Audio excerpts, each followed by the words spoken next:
Remnant 2. Hello, we might be live. We might not be live. Uh-oh. Uh-oh. We're in Schrodinger's live. Yeah, we are. Hi, welcome everybody. I forgot how this works. Puck just busted in my room like he's fucking Shrek. Hi, Puck. How you doing? You're very cute. He's blurry right now. I've got the blurry background on. What's going on, everybody? Welcome back to Rum and Coke Night. We're fucking around and finding out. I got Mr. Serious with me. I've got Rez with me. I got Generic Minority with me. I got Dapper. Do you guys feel like the need to introduce yourselves or like... Puck, what are you doing? Okay. Looking.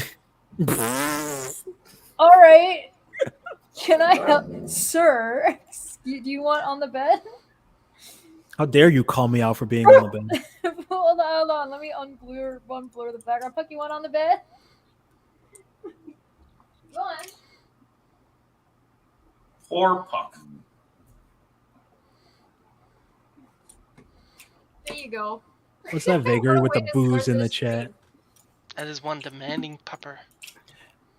So, how's everybody been? How's everybody's weekend? Happy Monday. What are you drinking? I got a shot of rum and I don't have any mixer, so I made a shot instead. I'm going to be going to grab myself a snifter of brandy pretty soon. Ooh. Very fancy. I got Fireball. I'm going to chug the rest of in like 2 seconds once I get the chance to sneak away. I got vanilla Coke. Vanilla what? Vanilla Coke. Ooh, I would love some vanilla Coke to put some rum in. That'd be great. Yeah, I'd snort the shit out of it. Oh, you mean soda. Hey! Snorting the vanilla flavored cocaine. You're laughing. What? I wish. I know people that have done it. So Yeah, is that a thing? You add like vanilla to cocaine to make it smell better? well, if you want to put... Sorry, go ahead, Dad. I was just saying, most of your experience of flavor comes from your nose anyway. Yeah, and then also if you grew up in the same village that my aunt grew up in Morocco, then yes, because she grew up in a village where just cocaine leaves just grew. Nice. Wasn't that like... You can dry and like crush vanilla, right? So... Wasn't that like a thing in Breaking Bad? They were like making, was it meth with chili powder in it or something? Yeah, chili pea is my secret ingredient, dog. Mm-hmm. I've never had cherry Coke. I thought you were about to say I've never had meth. Cherry Coke's dope. It depends. It's a mood. I don't know which one is better of the two. Is the problem? Like I don't know. I'm not a Coke Cherry or a Pepsi Coke guy. is the cherry ripe of sodas. It's dog shit. What the fuck is Hi, cherry Danny. ripe? Good to see you. I caught your recent video because you know how to tag people properly. Very funny. One thing I've learned from my trip is time is meaningless and space is bendable. But yeah, idiots don't know how to read time. Wait, I thought that time was real, maybe. So apparently, time was real, allegedly, but it's also meaningless. Oh, okay. Yeah, you can be both. You can be real, but not be worth anything. Oh, listen. Oh, you I mean know like it every the day. Supreme Court of the United States of America? Hey, Oh, you went real shit. You went to bashing America. I went straight to the trials and tribulations of the minority community. I prefer your route. Hey, look, man, Well, I was in the military. I had extra right to criticize America. Fuck that place. Absolutely. My grandfather went to Nam, man. Trust me. You do whatever you do, homie. You criticize all you want. My perspective is just browner. The Supreme Court has a lot to do with what you're talking about, Supreme Minority. Did you just say your perspective is browner? Yeah, it's always a brownout in Planet Generic. Speaking of Nam, it is always morally acceptable to dodge any draft. Hey, Lamau. It only makes you a hypocrite potentially later down the line. Yeah. Look, I don't even care if it makes you a hypocrite. Here's the thing, right? Yeah. As far as I'm concerned, the thing that makes slavery is that if you try to leave the job, the guy who's your boss gets to hunt you down and use violence or threats of violence to get you to come back or to punish you. That makes the draft slavery. Okay, fair. It is always appropriate to resist slavery. Or dating a Scorpio. Yeah, there you go. I love the way these chats start. Our original beginning topic was going to be media and adaptations of shows from one medium to another, but I kind of like this better. Hey, you know what? It's been kind of a fuck America kind of a weekend, so... Oh, no, fair enough. It's been like... What has gone on? What has gone on that you find that's bothering you? I'm gonna drink this. I'm a big fan of the idea that despite the fact that there's a very clear disqualification for president in the Constitution of the United States of America, the Supreme Court, all 9 of them, where it's like, yeah, but is it in there though? Is it really? Doesn't seem like it is. What are you doing, buddy? So I'm just saying, you know what was a really cool year? Was 1793. That was a really cool year in French history. You should look it up. That's what I'm going to say about that. French history. Okay, now correct me if I'm wrong. This is what I heard a summary about what their judgment was, but I didn't read it. But this is what I got from the summary I heard, is that they didn't disagree that the disqualification was in there, but they disagreed on how to implement that the power of the Constitution. Like the states aren't allowed to implement the power; only Congress can do it. Yeah, they decided that Congress has to pass a particular law regulating whether or not certain things are disqualifying. Which, hey, fun fact, using that logic, as far as I know, Congress has never passed a law regulating how it is that you kick someone off the ballot for being under the age of 35 or from having been born someplace other than America. So you know what? Hey, every 18-year-old kid who's here, who was born in Mexico, run for president. Do it. I'm here for it. I'm running for president right now. See if they can kick me off the ballot. I'm really close to 35. I'm sure they'll find a reason because unlike other people, you didn't put any of them on the bench. No, but I am from New York City, and I am an egomaniac who talks down to people. The only difference is I have a degree in psychology, so I'm legally allowed to do it. So. And he's better at it. And I'm way better. Trained. Plus, so far, you're not, someone who's, as far as I know, committed insurrection or, Well, to be fair, you never is currently supporting an ongoing genocide. So right now, you got my vote. To be fair, you've never seen me in a D&D game. Just throwing that out there. Secondly, it's fair. I'm just saying, as far as real life goes, as far as I can tell, you'd be the best candidate of the three I'm aware of. Well, I would be until I became president. Then I make myself king, eradicate the stupid people, and then leave, and literally leave office immediately. I'm retired. Yeah, I'm just retired. I killed all the stupid people. Trust me, I have a test for it. I learned when I was. You're gonna commit a stupid genocide? Yeah. I have my test for it that I wrote for my notes when I was a preschool teacher. In that case, maybe I wouldn't vote for you. Oh, that's fine. I tell people all the time, if you see my name on a ballot, never vote for me ever, because I just turn myself into king. Use my childhood preschool teaching list to decide who gets to go. Leave the kids, and then I'd leave. I'd move to Japan or something. To be fair, that's better than the dictatorship or the kingship we're looking at with Trump. So if you gotta pick one or the other. The thing I'm learning this year is that if you did that, there would apparently just be no consequences. Well, that's still being discussed. No, yeah, it's been 4 fucking years, man.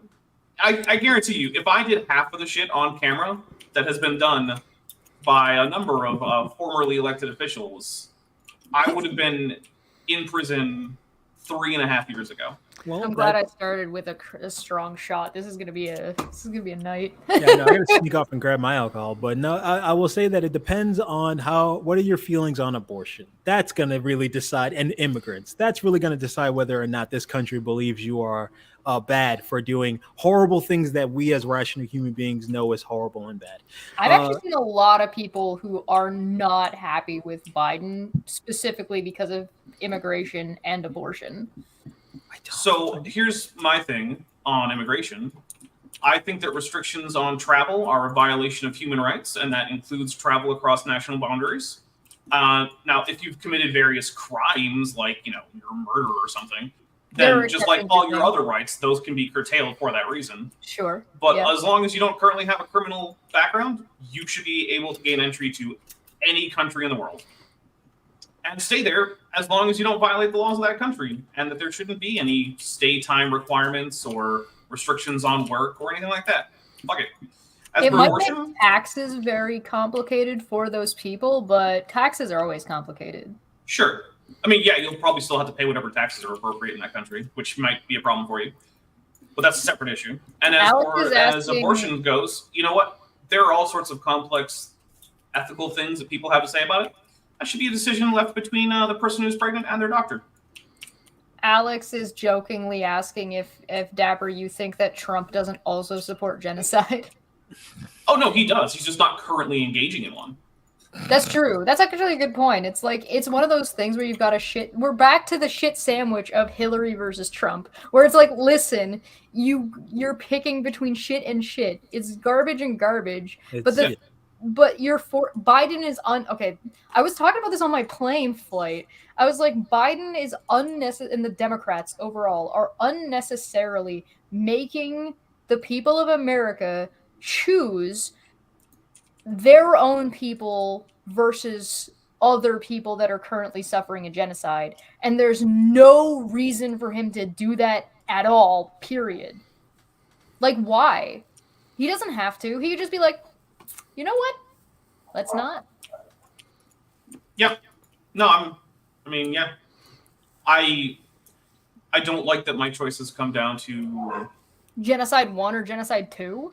Yeah, basically. Genocide done by a politician that probably knows what they're doing versus genocide done by somebody who probably doesn't know what they're doing and might escalate to like local genocide. Look, there's a meme that says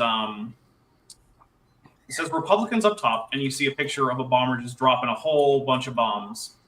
And then you have the next panel that says Democrats. And it's the same bomber dropping the same bombs, but on the bombs are like the feminist fist and the female sign symbol and like a rainbow symbol and like a pride flag and whatnot. It's like, it's. I'm not going to say that the two parties are the same. They're absolutely not. When it comes to things like domestic civil rights, obviously one party is better than the other. But when you tell me like, oh yeah, but to help out with like marriage equality, you really got to be okay with genocide. Like I don't think that's a choice I should have to make. I mean, I think you're just taking the wrong perspective about it. How am I supposed to get married if there are gays alive? I'm just saying, I can't. My marriage isn't secure. Listen, Dapper, my marriage isn't secure if other people who don't get married like me can't also get married, and that would make my marriage invalid because apparently my marriage is based on other people being married. How can I keep my wife if she could just go and be with another woman who would treat her better? Yeah, what? Choices, options, can't do it. Not in America. The only option I want is supersize or extra supersize. Oh, we can't have that either? Thanks, Morgan Spurlock. Something freedom. Land of the free, man. Freedom fries, we got man. 700 kinds of Rice Krispies and no choices for women. Cheers! We got Fruity Pebbles, we got Cocoa Pebbles, we got Fruity Rice Krispies that are essentially just the shitty dollar store version of Fruity Pebbles. and no abortions and no gays, and that's the way I like it. The first 30 minutes of Pleasantville. That's the country I want to live in. Who even likes monetization? What are y'all talking about? Who makes money on YouTube? You picked the wrong day for me to come on this stream if you wanted to be monetized. You picked the wrong person in general for me. You had to warn me the last time I was on. It's okay. We all understand that my channel is a place where Dapper's allowed to like let loose a little bit as opposed to his own channel. Yeah, this is the revenge for all the times you violate my PG-13 rules. I like that Dapper thinks that he's the one that demonetized it. I'm pretty sure I said the word genocide enough times. Right out the gate. Yeah, no, you were just talking about the Sonic.exe game with genocide. Yeah. Boom. See, that's what you get. Sorry, it's not Susan anymore. I was about to say Susan, but it's not her. She got fired or whatever, and also sucked at her job. But yeah, no, it's welcome to America. It sucks. Why do you think I'm trying to leave this bitch? I shouldn't answer any additional questions about court, by the way. Do any of you guys have any questions while we're here? I saw one question from Eve that they had left on a as a comment, but yeah, what do you got for me while I pull that up? All right, so I know that I've probably asked this 4 or 5 times, but yeah, this was about like keeping or lifting a restraining order. Yes. Okay, just making sure because all of this has been very complicated for me to follow because I wasn't following it from the beginning, and there's like Twitter shit that's happened, and like yeah, I've been thinking about making a video that's just like a direct timeline of like this Yeah, that happened, would be and great. this happened, and this happened, just to like lay it all out for people, just to make life a little bit easier. But yeah, because I was actually on Twitter, I think yesterday, and I'm like trying to follow this like convoluted, like multiply nested fractal pattern of like tweets going back and forth between like you and Manya and like that EKC woman, and like I'm just like, what the fuck is any of this? what is going on? Yeah, okay, so it's one of those things that's like kind of amazing in its simple complexity, right? It's basically just a bunch of creators got mad at some woman for a blown out of proportion nothing burger. And so they just started making tons of content about her and then reached out to her like real life contacts and people she knows in a real life, like a hairdresser and like her estranged ex, like stepdaughter or something like that, and then tried to bring them onto streams and talk to them and shit. And so she's filed restraining orders to get them to stop talking about her. And they were like, no, freedom of speech. And now they're in court losing badly. What a weird thing to do is to contact someone's hairdresser. Like, it's such a left field thing. Like, well, so the reason they pulled up the hairdresser is because the hairdresser made a Facebook post like in 2018 that was negative towards her, and they found that and then used that as a jumping off point. Yeah. So it's a former hairdresser then, I suppose? Well, I don't know if she still does that as a job, but yeah, they do. No, I mean it's no longer that same person's hairdresser. I mean, if to be honest, if I went to a barber and then the next thing I saw was that barber being like, "Hey, that Dapper guy was a piece of shit," I'd be like, "Well, I think I probably need a new barber now." That was a really good TLDC, by the way.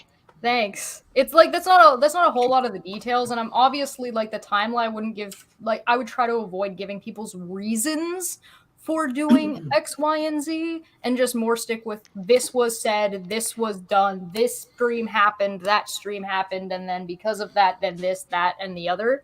Just so that way it's not like it will have like no opinions in it. It's not gonna have just like a direct B plus X equals 7. Right, and you forgot the cotton Yeah. candy martini. I'm going to grab myself some brandy because that seems like how this night is going. I'll tell you what, I will change my animation while I'm gone so that you know that I'm gone, and I'll switch it back when I come back. Ooh, he's very fancy on us. I might have to get another shot eventually, but like, look, I got this little cute. Charlotte gave me this little cute Kansas shot glass. Yeah, it's got like ooh, a map or something. Dodge City. When are you drinking? So I know I can't show my shot glass because it's got a Brett Kavanaugh on the front, but it was from Greece. It says Greek lover, and it's got a devil's triangle on the front of it. So I just can't had show a it. shot of Kraken, and I'm just drinking this orange tea that I got in my tea box. It's very good. I'm gonna drink. Hi, Flicks. Good to see you. A timeline would be good. Yeah, I think so too. I'll grab the last question real quick, and then we can move on because like there's some better things to talk about that are more important. But it's good to get it out of the way. Yeah, if we're talking about shitty sequels, I'm all about it. I haven't made it all the way through this yet, meaning the stream from Saturday, but I'm catching up now. I think you're doing a good job explaining and being candid. It's good to know it appears to be overwhelming in her favor. She's been through hell, and that poor woman and I'm sure that poor woman appreciated you being there. Also, EKC mentioned how she got emotional as the expert was speaking. She said it was something she's not proud of. She said that what the expert was detailing is what she, EKC, had been going through. Is there anything you can add to the description of that incident? If you spoke on this already, just ignore. I'm fine. Okay, so I can speak on that a little bit. The expert who was there, I don't know if anybody said what they were an expert of. They were an expert brought on to talk about harassment and like gang stalking and like coercive control and like whether it be on like domestic or whether it be online or whether it be in person. That's what, and like those behaviors that abusive people engage in, and manipulation tactics. Like that's what he's a professional of. Does that include making someone work for you nearly full time for several years and then paying them like $800 or something? It might. Okay, just check. It might. Okay. $800 whole dollars? That doesn't happen, Dapper. Shut Wow. up. Yeah, that would never happen. That would $18. never happen. That's ridiculous. What? You getting $800? I know you was swimming in the dough like that. Can I borrow $800? Chesh paid for my whole set. It was very nice for him. All that money. So that's what the professional was there to talk about. So the professional was describing tactics that basically abusers and cults and groups use to harass one person. And there were a few questions that were asked, like, does it matter how many people are involved? And he said, it might, but the behaviors and the results are the same regardless of how many people there are. Things like that. Oh, by the way, in terms of not knowing what he was an expert on, that probably would have been hashed out in like witness lists and like motions before the actual hearing started. Because that probably would have been like the court would have sussed him out, and then Aaron and Veda had the opportunity to like object to the witness, and Aaron tried, and then it didn't go anywhere. Let me guess, she didn't know what to do to actually object, and so the court was just like, all right, no, don't care. Yeah, pretty much. Am I to take it to mean that Erin was feeling upset when they were talking, to mean that she was feeling like the things that they were talking about were things that were happening, like she was feeling like those things were happening to her in these situations? Like she was the victim? When he got up to speak, hold on, because I wrote down in brackets, Aaron is gonna cry, and then I scratched out Jonah and started writing crying. So basically he explained what coercive control is. He explained what harassment is, like definitionally in his field, and this is the field that he studies in. Mm-hmm. And then when it was her turn to talk, she stood up and teared up because she said, what you've described is I just realized is what's been happening to us. Because she tried to ask him like if it would be considered harassment if she got a lot of text messages. I mean, that doesn't preclude it, but that's definitely not sufficient. It's textual. It would depend on what's in the text messages. Jeez. And so she took she was like, Judge, can I take a minute to compose myself? And the judge said, no, you know what? Okay. Like the judge was gonna say no, and then went fine, whatever, and then let Veda go, and then Aaron went. But the thing that got me about it was after she went and got her questions out, she asked things like, are there people that are more likely to become harassers compared to like be victims of harassment? Obviously, the answer to people who are victims of harassment are more susceptible if they have pre-existing conditions. And the answer was, it's possible, but anybody could be a harasser. And then I think she asked, could somebody use the legal system to harass other people? And then the cross-examination, or the redirect, from Charla's lawyer came in. And the redirect was, can you describe Darvo to me? What is Darvo? Like, it was really funny. I was sitting there watching the expert witness, and I'm like, I know for a fact that this expert witness does not know any of what's going on. Like, I know this for a fact. And the reason I know this is because they asked him. They were like, do you know anything about the situation? He's like, no, this is the first time I've seen either one of you. So, for a fact, this person has not seen any of what's going on. And I was just sitting there writing notes, and I'm like, this person is absolutely destroying these people, and he has no idea. Yeah. If anybody out there doesn't know what Darvo is, now would be a good time to do a Google search, and it would be hilarious. Do you want me to pull up what Darvo is? Oh, it would be a good teaching moment. It'd be hilarious. Teachable moments. All right. Darvo is an acronym. Specifically, it is an acronym, by the way, because there's a difference between an acronym and an initial. An acronym is when an initial of a bunch of words spell out a word that you can say. So Darvo, because you say Darvo, is an acronym. If it was, like SCUBA. Yes, but if you say FBI, that's an initial because you don't say Phoebe. Well, maybe you don't. That's me. I was gonna say you don't say Phoebe. Everyone calls me GM because they don't know if it's generic or genetic. So technically, you're not 100% correct. It's general. It's general minority. General minority. It's Genie. Oh, whoa! Listen, I come from a long line of genies. All right, you don't dare. So Darvo is deny, attack, and reverse victim and offender. Alex So Jones? basically, anybody who doesn't really understand what that means, it means, and the expert witness said, this is what a lot of abusers do when they get called out. A lot of harassers, like these people, do this when they get caught or when people are describing what they were doing. So the expert witness was describing the situation without realize he was describing the situation, and immediately Aaron Darvos, and then the lawyer comes in and says, "Can you describe Darvo for us?" And then he describes exactly what Aaron was doing. It was like I was just sitting there like, "Can Ouch. I clap? Can I clap? Is that allowed?" It was really impressive, actually, I gotta say. No, you can't clap in court. It's very well mannered, which means it probably ended terribly for the opposing side because it involves manners. Like, Oh, sure, yeah. even from day one, the thing that like why I haven't really kept up with it. I'm like, well, they're gonna lose for one reason and one reason only. For those who don't know, my mother is a lawyer, and so I grew up in law school with my mom. She had me before she started college. Judges don't like it when you go on the internet and talk about your cases and show legal documents and fucking harass people, even if it just seems like because it inconveniences the court process and it wastes their time and it turns court, which is very well mannered, into a spectacle, which is not cool.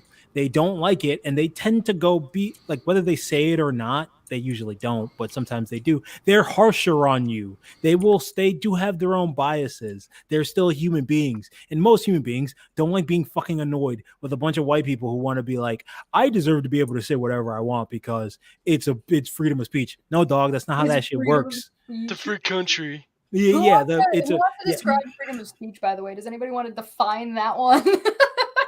I mean, at least in the United States. Oh, sorry. No, well, it's very simple, and you don't even need a legal definition of it. Don't be a dick. Know that words have meanings. If you say something to someone, there is a likelihood they won't like it, and you have to deal with the consequences of it. That is what the actual definition. You can say whatever you want, but words and actions have consequences, so you're going to have to deal with them. You know the difference between right and wrong. That's freedom of speech. On a technical level, it's not really a freedom, more of a privilege, because they can just take it away from you whenever they feel like it. But I'm not here to argue semantics. So just fucking don't be a dick. That's all you need to know about freedom of speech. You can say whatever you want. You can rap whatever music you like. If you want to hurl out the N-word while listening to Kendrick Lamar, I don't care. But also know if you do it in public, I won't care, but some other generic minority might. It's that simple. It's not hard. I don't understand why these people can't function in reality. That's general minority. Oh, sorry. And some other general minority. Sorry, lieutenant minority might care. That guy's a real stickler. Original asked a question, did they get called out for poor behavior in court? Not really. No, like that. They don't call you out. They don't be rude, right? Like that's not really what they do. They kind of just let you do whatever you're going to do unless there's like a legal objection. Yeah. But they see it, right? Like they know. Yeah, they silently judge you. I mean, if you're disruptive enough, it might hold you in contempt, but you have to be pretty disruptive. Yeah, and so they weren't really there was like the only thing that I think maybe they got like in trouble for was interrupting. They got snapped at a couple of times for like, no, it's not your turn. Yeah, thing. which is the equivalent of being like reprimanded, like in a court system, just because at least any courts that I've sat in on, any trials that I've sat in on, anything, they're like, that's the most you get out of like the Alex Jones stuff. Mr. Jones, that's not what we're talking about here. Could you please keep with the they do stuff like that. So it's getting reprimanded in court. You're essentially being talked to like a child because you should know how it works. And so once you get the phrase of like, it's not your turn. Hey, we wait for our friends to talk first. Like once the judge has to become Mr. like whatever, Mrs. whoever, the teacher, you're pretty fucked. Like that's what you're getting. Yep. And then after about a few warnings, then you start getting fined or you get to go spend a night in jail. It would have been hilarious if that happens. I was really hoping it would happen, actually, but they did get a order of contempt, kind of. They got served. Yeah, they got Right. served contempt paperwork. Uh-oh. So I assume that's a hearing to show cause? Yes. Yeah, fun Yeah. times. Yep. So I don't know if that hearing is going to take place. So they've got 2 more days scheduled to finish off what they were doing while I was there. I don't know if they'll try to wrap up the contempt within those 2 days as well, instead of scheduling more days. I couldn't tell you one way or another. It's not that hard to not be to not have a order to show cause for contempt. Like it's not that hard to. Are you saying it's not hard to just not?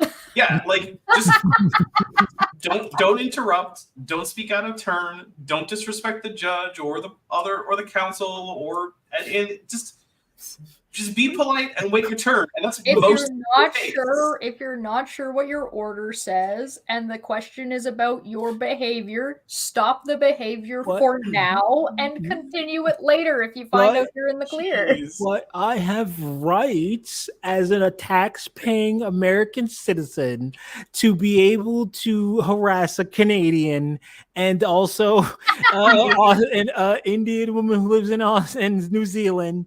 That's my right. And you can't tell me that's what a rational human being would do. These are not rational human beings. The 42nd Amendment says that Canadian and New Zealand residents are open targets for harassment. That's just it's in the Constitution. Oh, shit. Yeah, I remember that the 42nd Amendment. Irish back in the olden days. The 41st Amendment is the one that just says, yeah, you can just discriminate against the Irish. It's fine. Don't worry. Yeah, 42nd is the death proof amendment. It's whatever. You could do whatever you want if you're Kurt Russell in a car, as long as it's to an Aussie and a Canadian. You can do whatever you want. Giving Kurt Russell like carte blanche to do whatever he wants. If he plays Dave, Deezy, Doki, Beachy, Mitch, and Titch, I'm cool with it. If he's playing Hang Tight, you could do whatever you want as long as it's an Aussie and a Canadian. It's fine. Or Kiwi and a Canadian. Those are the rules. I don't make them. I just negatively reinforce them. Okay. I do enjoy like the vibe I'm getting from this whole scenario is that it's like it's okay if I don't literally say these words. So like you can't call out somebody for being racist unless they say I'm racist. I hate black people. I didn't say those exact words, so I'm not racist. Oh, no, Mr. Chris, you just did. Fuck. You know what? You know what? I agree. No, I'm kidding. That's the new wave of general conversation around the world. Not even just this particular scenario. It's like, well, I didn't exactly say those words. We know what you meant, dog. There's no like context. I know what you meant. I said that on the stand, actually. It's called a dog whistle. Yeah, well, dog whistling, yeah. I said that on the stand. They were like, well, when did I literally say Charla's name? And I said, you didn't have to say Charla's name. You used a bunch of different nicknames for her. You knew who you were talking about. I knew who you were talking about. Your audience knew who you were talking about. And we all know who you're talking about. Guess who you're talking about? The new Guess Who? It's a mystery. Right, except all of the pictures are Charla. Like they were trying to get Charlotte to react, even though she has no social media up here. Like, where is she even supposed to react? On the Twitter she doesn't have anymore? Well, their assumption was that she would be it's projection. Her assumption that she'd be as petty and vindictive as they are, because they would do something like that. They would go about making, if I don't have a Twitter, making a Twitter in order to respond to someone who may like the literal second I showed up into Aaron's chat during one of her live streams and just posited the idea that her chat was being actively malicious while complaining, saying Chesh was being malicious, even though nothing Chesh was saying was malicious. I go, all of you are sitting here wishing terrible things for Chesh. Chesh's mom, who's an absolute sweetheart. Yeah, sure, Chesh kind of sucks. But Chesh's mom, who's a sweetheart. Fair. And, jokes aside, you're wishing all these, Chesh's mom, her mother must be so depressed. I'm like, no, her mom's really cool and seems to care about her kid like a normal parent. Like, I'm an asshole and my mom mom loves me. Your parents love you. So what is like this assumption that Let's not jump to conclusions about their parents. Come on. Right. Well, whatever. They clearly put up with that shit. Look, as a former preschool teacher, I can tell you the parents fucking put up with a lot. All right. They allow their kids to do a lot of dumb shit. I've seen it for years. But I was like, your parents love you despite your own stupidity. So why are you ragging on? But this is what they do. Even back to Chesh's earlier point, you don't have to say Charlotte's name. Just in a bad mouthing Chesh by mention, they don't even know who Chesh's mom is. They don't even know her name or anything. Never talked to her, and they're just like, yeah, must be real proud of her kid. And it's like, yeah. Yes, she has a kid has like a platform and doesn't go out actively attacking people and talking about their moms and making weird Facebook groups and falling down on their head and only paying people $800 or whatever Steve did because I wasn't here for that. You mostly got it right there. Yeah, well, that's BGM. That's before generic minority. I don't count that in my in my hate and planetary area. And that would be like a definitive timeline marker. Yeah, we got a new dating system. Yeah, it's BGM. If it happened before I showed up, I don't know anything about it in Chesh's channel lore. It's the Star Wars prequels. I didn't hear about that. I don't know what that is. You don't have to hear about that. You can just ignore those. To be fair, I love them. I love how bad those are. They're hilariously bad. There's 3 Star Wars movies. 2 are great. 1 okay, and there you go. That's it. That's all we need. No, that's not true. There are 4. There are 4. There's one that is also, there is another one that came later that is also okay, but unfortunately it doesn't go forward with pushing the new ideas it wanted to do because, man, guys who have podcasts on the internet who don't like change really love being upset about the old man who grooms a young boy to fight his dad. Is the okay one Rogue One? No, it's whatever the second whatever the second of the Rey trilogy is. That one is okay, I think. New Hope is the one where Obi-Wan Kenobi grooms Luke to fight Darth Vader. Yeah, not that one. Number 9. About the Last Jedi? Last Jedi, thank you. I do believe I once described what I was watching to some friends on Twitter who I think most of us know a lot of them. There's some of the people who are on my channel for science stuff. And I was like, you guys seeing this? And what are you watching? I'm like, this guy, his parents were attacked in a military, or his home was attacked in a military strike. So now he's joining up with some religious fanatic in order to start like this terrorist coup against the government. And they're like, wow, that sounds really intense. What are you watching? Star Wars. I love poorly poorly described things, or like they're really. Is it poorly described though? Yeah, it's not. Yeah, I was gonna say it's kind of accurate. It's very accurate. The thing is, that's exactly how the Enterprise would describe all of this, or the Empire. They'd be like, yeah, this is a terrorist attack committed by religious extremists against our legitimate military installation. Oh yeah, isn't the dude who leads the Empire named like Ron DeSantis or whatever? Something like that. Yeah, something like that. Might be Darth DeSantis. I'm not sure. Darth DeSantis. There we go. And the thing I is, love that. If anybody in the chat, if any of you, if you have like a poorly described, like, you know what I mean, like, so like you take Naruto and you're like, kid fight has. Yeah, Jesus is really mad that nobody knows he's Jesus, so he's gonna bitch about it till they lock him in a room for 2 years to get good at his job. If you guys have any of those, please message them in the live chat and we'll try to guess what they are. Well, so that also reminds me of another recent event, which is that apparently the U.S. military, which, by the way, for decades has been supporting the Saudi campaign to literally starve to death the vast majority of the population of Yemen, was all surprised when Yemenis were like, oh, maybe we'll attack some U.S. targets. And they were like, who could have seen this unprovoked attack? It's like, I don't know. Because if you think the genocide against the Palestinians is the only genocide the United States has been supporting, you haven't been paying enough attention. It's only one of the numerous genocides that the United States has been supporting. But we need oil, though. Okay, we got one in the chat. It says 2 women fight over shoes. Is it Wizard of Oz? Oh, I was gonna say Aaron. I'm wondering if it's Wizard of Oz. Am I right? I think Wizard of Oz. You guys have any guesses? That's what I would have guessed. Yeah, that's what I would have guessed too. 2 women fight over shoes. Yeah, it's either that or The Wiz. which is just the Black Wizard of Oz. Yeah, so It's the same thing. not quite Hey, as It's not. everybody. One has Motown and Michael Jackson, and the other has Yeah. Technicolor. It was Wizard of Oz. So you've got the you. Last I you checked, put it in was one? also in color. Okay, generic's not allowed to. Nice display picture, asshole. Ooh, Tough guy from Japan gets cucked by his best friend who stole a bunch of money from gangs and the government. I'll give you a hint. It's not a movie. Who's got guesses? Oh, It did it's not a become movie? 'Cause I was thinking It did become a movie, but it did not originate as a movie. Was it a shitty live-action anime adaptation that it became? I think it has one, but that's not where it started. Okay.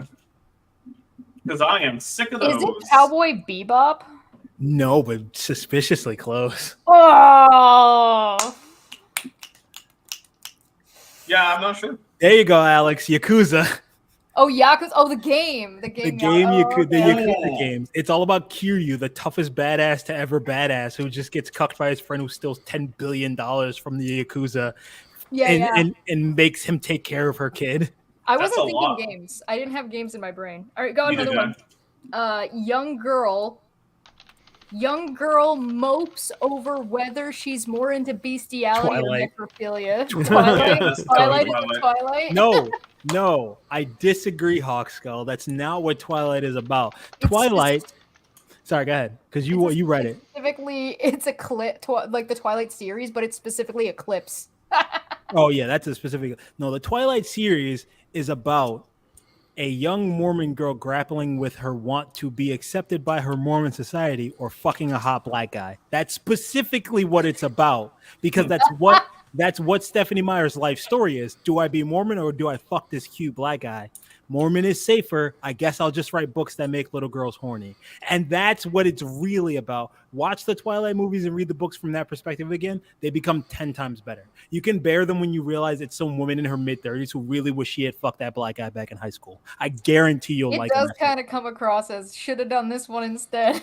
Yeah. Oh, he's such a bad boy. He's so he just like he just feels his emotions. He just imprints himself on you. He just says he loves you, and you have to feel it. Everyone that's so he's so cold and he's lifeless. And I'm telling you, she just wanted to fuck a wild ass black guy. I guarantee it. I'm gonna one day become famous enough to talk to Stephanie Meyer and be like, so how many black guys did you think about banging before you decided to get married and write Twilight?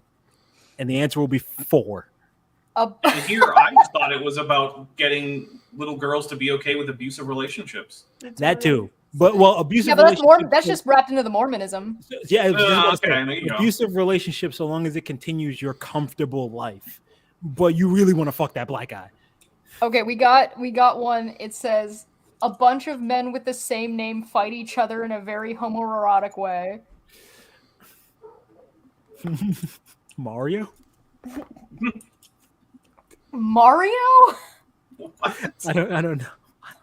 I don't remember a whole lot of I might have been quietly homoeroticism in taking. Mario. I might have been quietly taking shots while we've been chit chatting. Okay. A bunch of men with the same name fight each other in a very homoerotic way. What is that? Oh my god, is this a movie? Is it the one? Oh my god, it is the one. Oh, Is it Jet okay. Li? I am Wula. I am nobody's bitch. Am I that movie. right? I don't know. I don't know if I'm right. We're gonna find out. Originalism said Fight Club, so that might be it. Well, Fight Club they have different names in Fight Club. Well, except they all do say my name is Robert Paulson Oh, over and over no, again. it is not Jet Li. It's not Jet Li's the one. It's something I think else. it might be Fight Club because they all do the My Name is Robert Paulson. I think that was right. I think originally Somebody it was asked Robin Hood Men in Tights. I think it's Fight Club. Okay. I gotta wait for him to see if they say yes or no. All right, next one is man goes back in time to fuck his best friend's mom. His best Is that Back to friend's the mom? Future? That's his No, own he mom, doesn't go though. back in. It better not be Back to the Future because if it is, it's wrong. Well, if it's, Yeah, if, I it's was gonna say. if it's his best friend's mom, it's Howard the Duck, which also features the same actress. Yeah. Oh God. Yeah, she's Howard the super. Duck. She's Recurring so, themes. She's so hot in Howard the Duck. I don't care. I love her as an actress. She's phenomenal. I keep wanting to call her Larissa Thompson, but that's not her name. She directed like an episode of Star Trek Picard. Like she directed like 2 or 3 episodes. She's so out there, but she's so hot in Howard the Duck. Season 2. Oh, I don't care then. Yeah. Season 3 was the good one. And that's what Rez and I were just talking about. Oh, it's Terminator. Ooh. Okay, yeah. Oh, clever. Yeah. Got it. I mean, that wasn't. It's a little inaccurate because that wasn't why he went back. That's just what kind of happened. Leah. I mean, that Leah is Thompson, technically what Leah. he was there to do because it was to perpetuate the already closed loop. Kind of, sort of, but he didn't know that. That wasn't his motivations, but that is what he was there to do. If you asked him, like, hey, why are you going back in time? grand That scheme would of not things. have been his answer. So, a bunch of men with the same name fight each other in a We just very did that one. homoerotic way is a game, and it's a series. Oh, it's Series a of game. games. Oh, A bunch of men. It's a game. Yeah. Devil May with this- Cry? They all have the same name. I don't sounds know. like a game I didn't play. I don't still a lot of know. games, to I'm be stumped fair. on that one. Oh Yeah, I don't know. Is that JoJo's Bizarre? No, it's not it. I mean, that's an I thought anime. for JoJo's was the first thing I thought of, and then I was Would it like, no, not? not enough. They don't fight each other enough. It can't be JoJo's. Yeah, I was gonna say they don't. And then also they're not. They all just are nicknamed JoJo, not actually named that. And also Jolene's name is Cujo, because she's my favorite Joestar. God damn it, she goes balls deep. If you haven't noticed, chat, I love women. I Metal feel Gear like that's Solid? controversial now. I listen. I don't care what I anyone don't says. know. I don't know live- what it is. I treat women like an art form. Is it Mortal Kombat? Metal Gear Solid has like 4 different characters with the same moniker. Oh my god, it Yeah, they're all might just be different Metal Gear things. Solid. Could be Yeah. Metal Gear. I don't know why I'm yelling all this. All right, Well, tell this us what it is. Yeah, it's the same name thing that's throwing me. Next one, yeah. A group made of military and a scientist that go through a ring. Oh, that's Stargate. Stargate. Yeah, that's Yeah, easy. that's Stargate. Yeah. And, It was Metal Gear, by the way. I got it right. oh, Okay. see, Yeah, it is Yeah. Metal Gear. Good job. Um, Has anybody been keeping track of the points? okay. the thing with the Stargate one though is it's like, did you explain it badly or did you just explain it quickly? That could also be The Expanse, just technically speaking. Yeah, I A guess. family's first Airbnb experience goes horribly wrong. Sounds like 17 different horror movies. Wait, Yeah, what I was was gonna say it? there's A family's first Airbnb experience goes horribly wrong. is it Seventh not gonna Heaven. happen? 'Cause that's Chainsaw one of them. Massacre? Seventh Sorry, Heaven. what? I got 3 different answers at once. Oh, mine was Knock at the Cabin, which was a recent one where that kind of thing happened. I see Hostel. Hostel in the chat. Yeah. But yeah, that's just like a super generic horror movie setup. I think there was also Rental, I think was the name of it. Oh, is it no, not The Holiday. What's it called? The The Vacation? Holiday with Jack Black and Cameron Diaz. Yeah, no, it wasn't that Wait, one. no, the holiday with Queen Latifah where she has cancer and she winds up banging LL Cool J. Oh, sorry, that's the last holiday. Good for her. Is it Vacation? Is that it? Somebody said 13 Ghost. I don't. Is that 13 That- Ghost? That's not 13 Ghosts. There was no No, Airbnb. 13 Ghost is all about Monk special needing his way through Shaggy's funhouse of torture. Yeah, Somebody that was said Tony Evil Shalhoub. Dead And it was as Tony an option? Shalhoub's. Yeah, Evil Dead could work. Also, it was Tony Shalhoub's house. Like, I don't I remember the think we character's need a name. hint. I think we need a hint on family's first Airbnb experience goes horribly wrong. Well, the problem is that badly It's a lot. describes. Oh my like, fucking 40% god! It's, of horror god damn it! movies. It's The Shining. Oh, It can't be The Shining. That was in a hotel. Yeah. yeah, Airbnb. but it's essentially what he's doing is running like an Airbnb, like a vacation. Yeah, except they're not preparing for guests. They're just keeping it like working in the off season.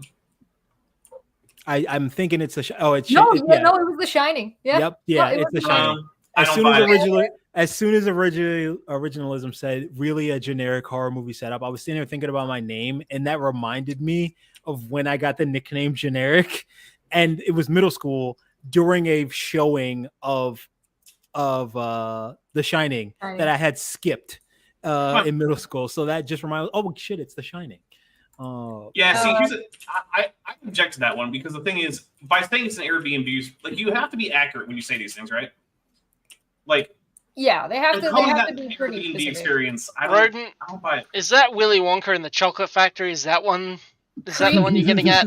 Creepy recluse lures children with candy. See, that works because not only is Willy Wonka kind of weird and creepy, but he's actually a recluse up until the point where the movie starts because no one's heard from him in years. And that's what I'm talking about, where it's like, you don't immediately understand that that's what's going on in the movie, but when you think about it, you're like, yeah, he is a creepy recluse, and that's why I don't like the Airbnb one because there's no Airbnb actually. yeah, but the Airbnb could just stand for like blowing in bears, which is what happens in that I movie. mean, sure, but like, it usually doesn't. Science experiment decides that humanity sucks after its friends dies. Pokemon, the first movie. Ooh, yeah, I like that. Wow, That's a good it's answer. funny you said that. I was gonna be like, I have no mouth and I must scream. Has that Am been I turned into right? a movie? That must be a horrifying movie. No, but Am it's a I great right? game. Yes. Yeah, oh Alex. No, but it's a great game. The game sequel is amazing. I They're didn't doing even know Stitch there the was a Show? game sequel. I just knew about the short story. The short story sequel is the game, and then the Am is voiced by the writer, and it's fucking great. He's a Oh, that's phenomenal pretty Am. cool. Yeah, he What voices. He does the audiobook too. Where would one get such a game? Steam. I got it on Steam. Interesting. Teenager Wow, saves let's look the into that. universe from giant bugs with the power of pop. Starship Troopers. Okay, so I think this might Power be one Rangers? of those direct to TV Disney movies, and the song Xena- was like zoom zoom zoom, and I can't remember the title of the. Is that Xenon, Girl of the 21st Yes, Xenon. Century? Thank you. Is that what it is? The power Yep. of pop. Yeah, it's Xenon. She's a singer because Raven Simone's in that. Yeah. I don't know if I'm right though. I don't know if I'm right because it was Vagary throwing that out there. I don't think it's Power Rangers because there hasn't been a movie with that as the plot for Power Rangers. I guess technically It's an anime. It's Oh, it's not. an anime? Not what it Okay. says. Yeah. it's an anime. Parasite. Teenager saves the universe from giant bugs with the power of pop. And it's Parasite. that's not pop. Sailor Moon. Hey, Sailor Moon hey, is good. hey. I mean, if it's an anime, chances are I'm not going to get it. I watch extremely little anime. It's just I'm me. just trying to think about like the power of pop. Because there's lots of teenagers in anime and there's lots of aliens and bugs, but the power of pop is specific. There's also lots of tentacles. It's Witch. That's true. That show about the girls from the multiracial girls from that high school that are witches. It's Witch. I'm calling it now. Yeah, I genuinely don't know. Yeah, I'm not sure about that one. I think you got a stumped, Vagary. Wait, hold on. Well done, Bakery. Okay. Saves the universe from giant bugs with the power of pop, and it's an anime. Well, so also I'm like, is it pop in the sense of like the soft drink or the music? I assume Final Fantasy X-2? No, it's an anime. No, I was. But that would be funny. And also not alien bugs. That was a It's good funny of alien bugs in that game. Well, there is in the first one. In 10, Sim is basically a tick. one. I like that. I like that Kim wrote and said Captain EO. That's not an anime. It's just Michael Jackson. Pop music specifically, yeah. Oh, pop music. Elfin lied. That is not pop music, first off. Second, no alien bugs. I know. I'm just naming. Earth anime. Defense Force. I'm just That's a trying game. to think of... Wait, I like, know. like Pretty Cure? Or are you talking about like the super gay one? There's something like John's Choice. Is it? Yeah, I think is I'm it? stumped. Is it? Is it? Dragon Ball is Z. That's not no, pop that music. it'd be drag. If it was pop music, it'd be Dragon Ball Super. I fucking hate Just that. naming thing. all the anime shit I know. Oh no. Is that technically the Junji Ito shit? Because those are all like bug monsters. If it's not Parasite, I have no clue what it is. Even though that's not pop, it's pretty generic like pop. Even though I like Parasite. All right, we give up. What is it? I said Starship Troopers too, but it's not an anime. All right, you got us, Fake. What is it? Watch it be like fucking One Piece. Oh, Macross. I didn't actually see Macross. Me neither. You gotta pick one. Everyone pick something generic. There's a reason why I'm in the chat. No, I didn't see that one. I've heard the music from it. Some of the music from it. They're like the opening, but Slick says Huey, Dewey, and Louie in space. Howard the Duck. That doesn't actually happen in space, though, does it? Yeah, no, Well, but he comes he's from a from different another planet. planet. Yeah, Yeah. he comes from another planet where you see duck boobs twice in the first 5 minutes. But that's only one person, and Huey, Dewey, and Louie are 3 ducks. No, you see 2 different women ducks before he gets shipped in the past to sleep That's with Leah true. Thompson. So that's Futurama. 3. Futurama. Chesh, I feel like you are insufficiently acquainted with duck boobs. Yeah, you need to be more on the duck boob category. You need to read more Play Duck. Oh, my bad. I'll get So, on that. which one's Huey and Dewey? And which one's Louie? Whichever one they want. Huey, Dewey, and Louie in space.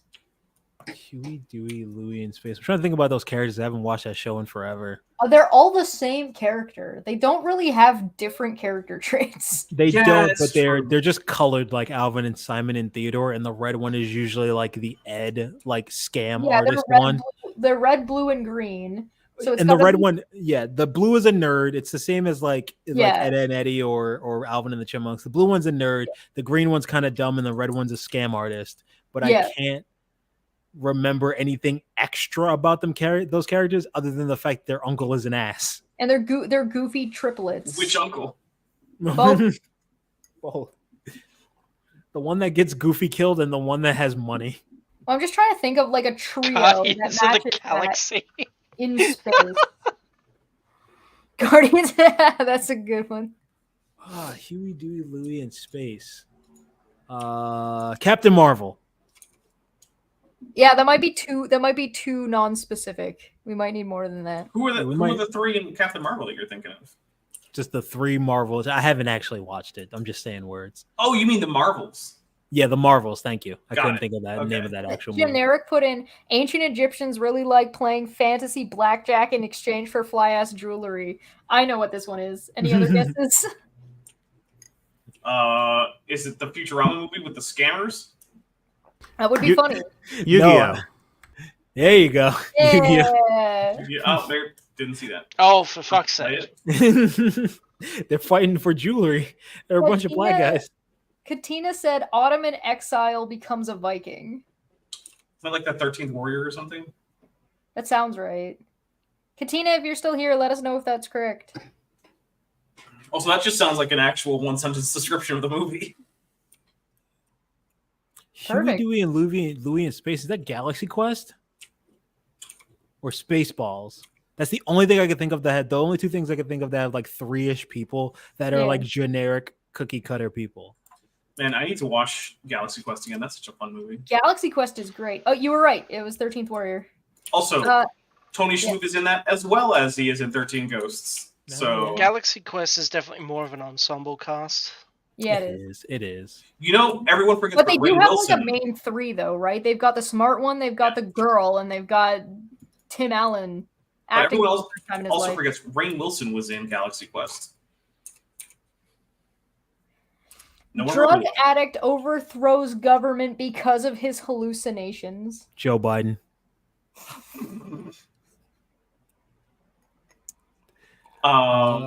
Is that Gurren Lagann? I No, don't think sorry. there's hallucinations in Gurren There- Lagann. Well, he hallucinates Kamina. What? Oh yeah, Yeah. at the end. Yeah, okay, I got Yeah, you. Sure, sure. but that box set should not cost that much. I mean, is this one also going to be Fight Club? Drug addict, but overthrows the government. Why Yeah, is I guess- Galaxy Quest not rated the #1 best Star Trek film? Because Tim Allen is a snitch. That's why. Tim Allen There you sucks. go. Yeah. There's only so much Alan Rickman can do to drag Tim Allen up from the absolute gutter he lives in. From the gutter of being a drug dealer who dimed out drug dealers in order to not go to jail. People Original are set- asking Limitless for drug Oh addict. yeah, Limitless. Yeah, Bradley Oh, Cooper's like a Limitless. drug Yeah, addict. that makes sense. Or Lucy with Scarlett Johansson. Also, another reason why we can't have Galaxy Quest as the best Star Trek movie it is missing Christopher Lloyd. That is fair. He was in Star Trek 3. I have to think about it. We got two guys who hunt monsters, survive the end of the universe, and convince God to make it re-exist. Oh, Christopher Lloyd played the Klingon captain in 3, didn't he? Yeah, Yep, he was Commander Sorry, Cruz. that took me a while because that movie is forgettable. But it's still better than the Wrath of Khan. Supernatural? Two monster hunters Yeah, that survive the sounds end like of the universe. Supernatural. I was thinking Supernatural as well. Let us know if that's right, sir. I would have said two monster hunters shove an angel in the trash can. I've never watched. My niece's mom. This is just a little side story. Loves Supernatural. I never have watched Supernatural, but I call Castiel Trash DL because of a YouTube video from like 7-8 years ago by Phalis, where he just refers to Castiel as Trash DL and constantly shows the picture of him shoved in a trash can. And that's just stuck in my lexicon. I know nothing about Castiel other than the fact that he's kind of a dick because he has to deal with stupid humans and is used to benevolence and got stuffed in the trash can. That's it. That's all I know about the character. Oh, Drug addict overthrows the government because of his hallucination was Dune. Yep. Oh, yeah. Oh, okay. Yeah, that works. Yeah, that tracks. Also, it was more of a monarchy, but sure. That's a kind of government. That's a government. Yeah, I guess. Sorry, Steven Seagal. I meant to say government. When it comes to Supernatural, I really liked when it was a Monster of the Week with some light, like our serialized elements. Yeah. But then it just became serialized, preventing the apocalypse of the year, and I was like, all right, I'm done. I liked it. I got to like I think it's season 5 when like everything kind of comes together, or is it the end of season 4? When after they're done the Yellow Eyes Demon, then they do the whole Lucifer in the cage thing, and when that comes to fruition with Michael, I was a fan. And then the next season started, and I want to say that was season 6, and it was the alpha stuff. I was like, the alpha stuff needed to go back to being a more monster of the week, and it kind of didn't. And I was like, and I have fallen off the train. I'm so sorry. Yeah, well, one of the things I really liked about the Monster of the Week too was they were taking stuff like from folklore and urban legends and whatnot, and that was fun. And then it was just like, what is the next obscure thing that we can reference from the Bible in order to turn it into another world-ending scenario? And I'm like, guys, biblical apocalypses are like, they're a dime a dozen. Don't make your entire show that. But then they did. But you know what, though? To be fair, a lot of people liked it. It worked for them, so I don't blame them. Just because it's not for me doesn't mean it's not for you. Yeah, no, that's fair. I mean, sometimes it's hard to one-up yourself after you've gone to biblical ends of the earth. You don't have to. That's the thing. You don't have to. No, you can always just peel it back and make it something more like grounded. I always thought the best thing, one of the reasons why I like the Suicide Squad sequel, is they were just like, it's kind of stupid that these dumb generic villains who have no superpowers of their own really would be able to fight off a god essentially who twerks all day. Let's just have them fight like a regular set of villains and have it be their banter, because that's what Suicide Squad is. Be the banter between them that carries it, and it works there. Like, even though you had the original where they did that, although it is hard to pivot from, you throw in the right kind of characters and it can work. Yeah, it doesn't need to always accelerate and get bigger and badder. I think that the best thing for the Star Wars series right now, if they were even deciding to, originally, you are correct, it is Buffy the Vampire Slayer. And if they were to just let Rey go back to being like a original like shy girl Rey, just leave her living on Tatooine, like just meditating and becoming one with the Force, being the polar opposite of Luke, and just being like, instead of abandoning it, I'm just going to focus on meditating, be completely disconnected from the entire world drama that's going on, and having her getting dragged back into it would be something better, as opposed to it just being like, well, you're the only Jedi, so you have to save the world. I would like it a lot better if they peeled her back and just let her kind of be a passenger and experience the destruction of this world and choose whether or not to save it. Everything with Rey always feels like she has to, once they added you're Palpatine and you're a Jedi and you're blah blah blah blah blah. You can always peel that stuff back and give a character more character, really. Well, what I think they need to do is go way back to the Old Republic era, 2,000 years earlier. They're planning to. And they need to re-explore that in a live-action setting in a series and Game of Thrones it in the Star Wars universe. I will say, You can do that too. one of the few nice things I'm going to say about current Star Wars productions is that I do appreciate the idea that they're doing a lot of things that don't have to involve the Jedi overtly, right? Yeah. It's like the Jedi are not the only aspect that's interesting of the Star Wars universe. They're also not the only hope that anyone has for, peace in the galaxy or whatever. Right? It's okay to have a show about a bunch of political dissidents on a planet.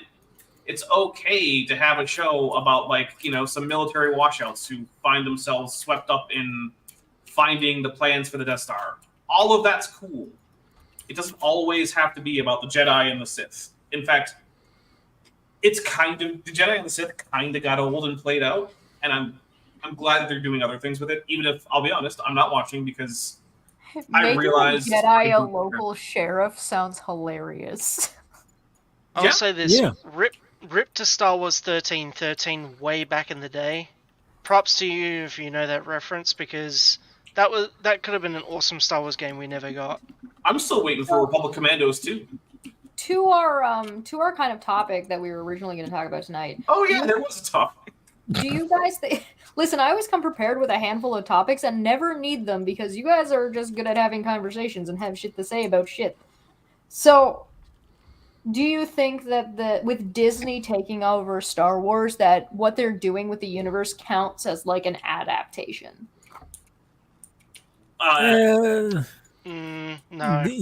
only because of their intent, right? Like their intent is to continue the universe that exists, right? If they didn't want to piggyback off it, the problem with it is like anything that comes to do with Disney. When you're making a remake, and Disney has the thing when you're making a remake, you should you should always pick, in my opinion, you should always pick properties that weren't super successful, right? Didn't do as well, yeah. Yeah, you pick a movie like Life Force, right? That just has or Society that just has like a cult following, or Black Cauldron, or right? Like or something like even though people like love Fern Gully, it's a little bit dated, and like you can do things that don't have like this cult. Like don't do Ghostbusters, right? Unless you're making a new Ghostbusters movie to lead into a Ghostbusters cartoon, you don't need to do it again.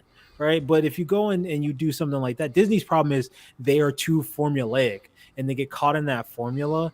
And for the properties that they own, they don't want to deviate from that formula because clearly with, Last Jedi, as soon as you deviate from the formula even slightly, people would throw a bitch fit. Other people can have the Force. What? No, it's only for the Jedi and the midichlorians. It's like you didn't even like the prequels. The concept of the Force being something more kind of esoteric and being a religious belief and being about a mindset and your meditation and your focus more akin to like Buddhism is actually an interesting way to take it, in my opinion. But you just wanting it to be like dudes fight laser swords and groom each other doesn't care. But Disney is going to do that because it makes the money. You know? Let me give you guys an example. And I'm not going to pick a new... Like, I know we were thinking about talking about Avatar, but I want to give you guys an example that people have had time to see. Beauty and the Beast. Before we continue, can I make a point? So easily does everybody forget that what Disney did was an adaptation, because there was an expanded universe before they got there that they just deleted.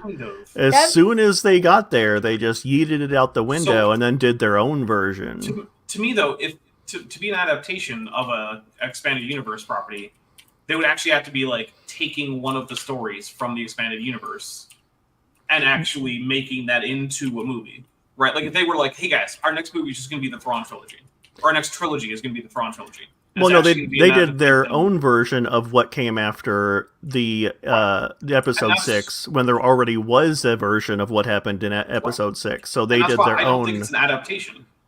Because for an adaptation, they would be saying something like, "Okay, guys, we know that you like the New Empire books, where there's a clone of Palpatine, and that's the way that he comes back, even though it's not really the same Palpatine, but it's his clone." But they didn't do that. They just took a few names, right? Like, okay, Grand Admiral Thrawn is still in Star Wars. He's not the same character. He doesn't have the same backstory. He doesn't have the same motivation. He doesn't have the same plan.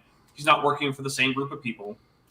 He's just a guy with the same name. And in that case, I'm like, that's not an adaptation. You're not taking the same story. They You're took just the taking... no longer canon stuff and used it as inspiration for the now canon stuff. Very loosely for inspiration, too. I still think that the whole Thrawn thing was just because people have nostalgia for those books, because, I mean, let's be honest, they were good. All right, so maybe we need to ask a question. How close to a pre-existing medium does something have to be be considered an adaptation? You can take the name and then we'll disregard like the concept of good or bad in that scenario. Yeah. This isn't about good or bad. This is about what counts as an adaptation. Right, yeah, like the M. Night Shyamalan Avatar is an adaptation of Avatar: The Last Airbender. Yes, it's a really shit one, but it is. That's exactly the route I was going to go down. Not that specific one. I was thinking about like the Child's Play remake. It's like you took what that is, that existing kind of concept, the scary doll, but you changed it. Or like even if just you were to take like say Child's Play was the first thing, and you go to like the Annabelle movies and all those movies, it's like scary doll thing, but you can see where its source material is from. But yeah, I agree with Dapper. It's that logic of you have the same kind of foundation, but it's the difference between the World Trade Center and the Freedom Tower. It's like, well, we know what the base is, but here's this new fancy thing you've built on top of it. It's fine for it to have its foundation. So I go with that route. So is the World War Z movie actually an adaptation of the book, given that they shared no characters or plot points? It is. It's the original writing of it is an adaptation by J. Michael Straczynski. So, and they changed it because they didn't like it. But it to be fair, it wasn't that good. He's good at writing Ghostbusters cartoons. That's it. All right, so the rules is the intention needs to be that it is a retelling or restory of a pre-existing situation or medium. So with Disney Star Wars, we're agreeing that it does not count because they took all of the old shit and threw it in the goddamn garbage, much to the chagrin of all the Star Wars fans that spend all their time fucking listening to it, and then kind of just cherry picked out a couple things that they could use for nostalgia purpose with no intention of actually remaking or readapting any of the actual main concepts. Yeah, I'd agree there. Yeah. Do we agree, Mr. Sears? You agree with that? Is that fair? That sounds about right. Okay. Rez, are you on board? Rez is muted. Rez is muted. Rez is like, give me the fuck. Keep me out of this shit. All right. I'm assuming we all agree on the definition in that case. Chat, let us know if you disagree with anything or feel like you need to add anything. What's the difference between an adaptation and a retelling, or are those the same thing? An adaptation, you're gonna get, it's like the Lovely Bones. You're gonna get certain changes based on like, or the Hunger Games. You're gonna get certain changes based on what you can and can't show. What's the difference between like an adaptation of Katina gave the example of Cinderella versus a retelling of Cinderella? So the difference between Cinderella of Disney and Ever After with Drew Barrymore. Changing of core concepts of the story as opposed like to the focus of like what the intention of, or like what you're. I think it actually might just be a legal thing in that if you want to retell a public domain story, you don't need anyone's permission. If you want to adapt something that's under copyright, you need some permission. Right. That is a valid one, because you have companies like Dingo Pictures or Good Time Studios who used to like take Disney properties and just recreate this. They're based off old Grimm's fairy tales and stuff, but they would just kind of base it off the original like Disney. They made The Little Mermaid, like they made it based off the trailer from the Little Mermaid movie, released it on straight to DVD at the same time, or straight to VHS, same time the Disney movie came out, just to piggyback off of it. So that's. If you're doing like a Dingo Pictures Good Times Entertainment, which fun fact, Good Times Entertainment is technically Atari. Just go watch Phaelus. Go watch Phaelus. I'll put a link to him if you haven't seen Phaelus talking about Dingo Pictures and Waboo. Go watch it. It's great. I love Waboo. I had to leave. I had to leave the Dingo Pictures rabbit hole after Lion and the King. I was done after the Diamonds, my God, and I couldn't follow any of the Waboo anymore after Pocahontas. One of the things I got to say that I'm a little annoyed more than a little annoyed at Disney about is the absolute killing that they made for decades off of public domain properties while themselves undermining the very concept of the public domain for decades. Oh yeah. Snow White, The Little Mermaid, Sleeping Beauty, Yep. Pocahontas. None of these are copyrighted works that Disney had to come up with. Right? These are all either Hunchback of Notre Dame. Yeah, these are all either public domain or actual historical events. In the case of Pocahontas, although the resemblance of that movie to the historical events is it's a little loose, tenuous. I was gonna say loose, tenuous. Yeah, it's a little. Some of the names were the same. I only have a problem with that of like that ripping of the fairy tales. That Disney does this thing of like sterilizing them, and I get it because you don't want to have depressing. You don't want to have the original ending of Hunchback of Notre Dame, but where it's like dies. Yeah, you don't want to have that, I guess, for a kids movie, but like then you include Creepy Count Frollo with arguably the best villain song of all time, Highlander. Yeah. And it's like, well, now just do it. And like, but also they get to capitalize that on that. And also what upsets me about that, they did that for years and I can't see the movie, unfortunately, because it's owned by the government, The Clown Who Cried. That's public domain. That just became public domain this year, or at least I think it does in June. And I can't watch it, but Disney can steal movies for decades. That upsets me. I want to see a clown in Nazi Germany done by but done by funny comedy people. What was Jerry Lewis? It's a movie by Jerry Lewis where he's a clown in a Nazi internment camp. And I can't watch it because he gave it to the Library of Congress. But Disney can steal, and that's upsetting to me. So here's the thing. We've kind of touched on this a little bit, right? We've talked about Disney doing remakes and ones that have been, I think, generic. You talked about ones that should have been done that haven't been done, right? So I'm going to give you guys a quick little list of ones that shouldn't have been done and ones that I think should have been done. So Beauty and the Beast shouldn't have been done. Agreed. The Lion King shouldn't have been done. Super agreed. Super agree. Jeez. The Little Mermaid should not have been done. Agreed. The three that should be done. The Black Cauldron. Agreed. Hercules.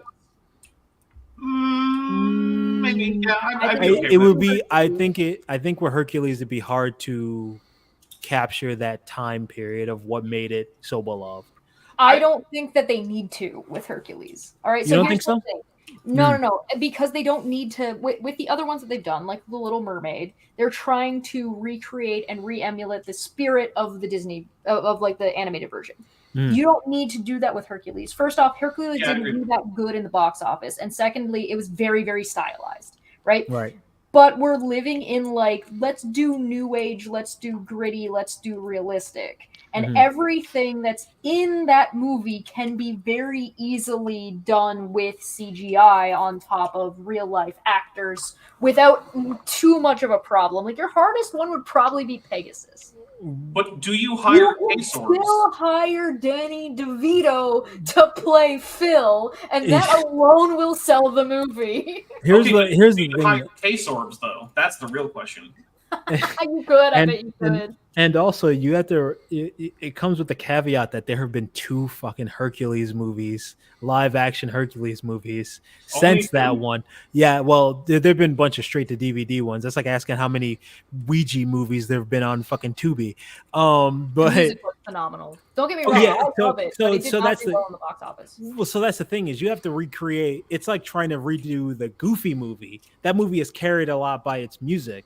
And so when you try to do Hercules, that movie's carried a lot by its music and the character interactions and stuff, but it's of its time. I don't disagree with you, but I think it would be I think that they could do it different enough to justify the remake. Yeah, it could be done, but I don't trust. I'll say it better. Oh, that's I agree with you. Yeah, that's fair. I agree with you, but I don't trust that the things you would need to do to keep that afloat would be done by Hollywood. I would love to see a Black Cauldron done in the style of the Pirates of the Caribbean. I've never heard of those movies. What? Oh, you mean Caribbean? Yeah, I've heard. Come on, General. Pirate Unga Bunga. I would love to see that. Does anybody else have any ones that Disney should do? This is not an animated movie, but it is a Disney movie, and I would like to see it remade, which is The Black Hole. Okay. Because that was Disney's, I believe, their first non-PG movie, or non-G movie, it might have been. And it was actually an interesting, like, relatively high-concept sci-fi story. And it flopped hard, but it's actually pretty decent if you watch it. And I think that now that general audiences are probably more accepting of things like high-concept sci-fi, that it might do better. Yeah, I think both Treasure Planet and Atlantis. I was just about to say those two. Could both be adapted really well, but I really liked both of those movies, and I don't know how. Like, I'm with generic, where it's like, I don't trust you. Yep. For an Atlantis remake or adaptation or whatever we're going to call it, sure. Do we rehire Mark Okrent? Ooh.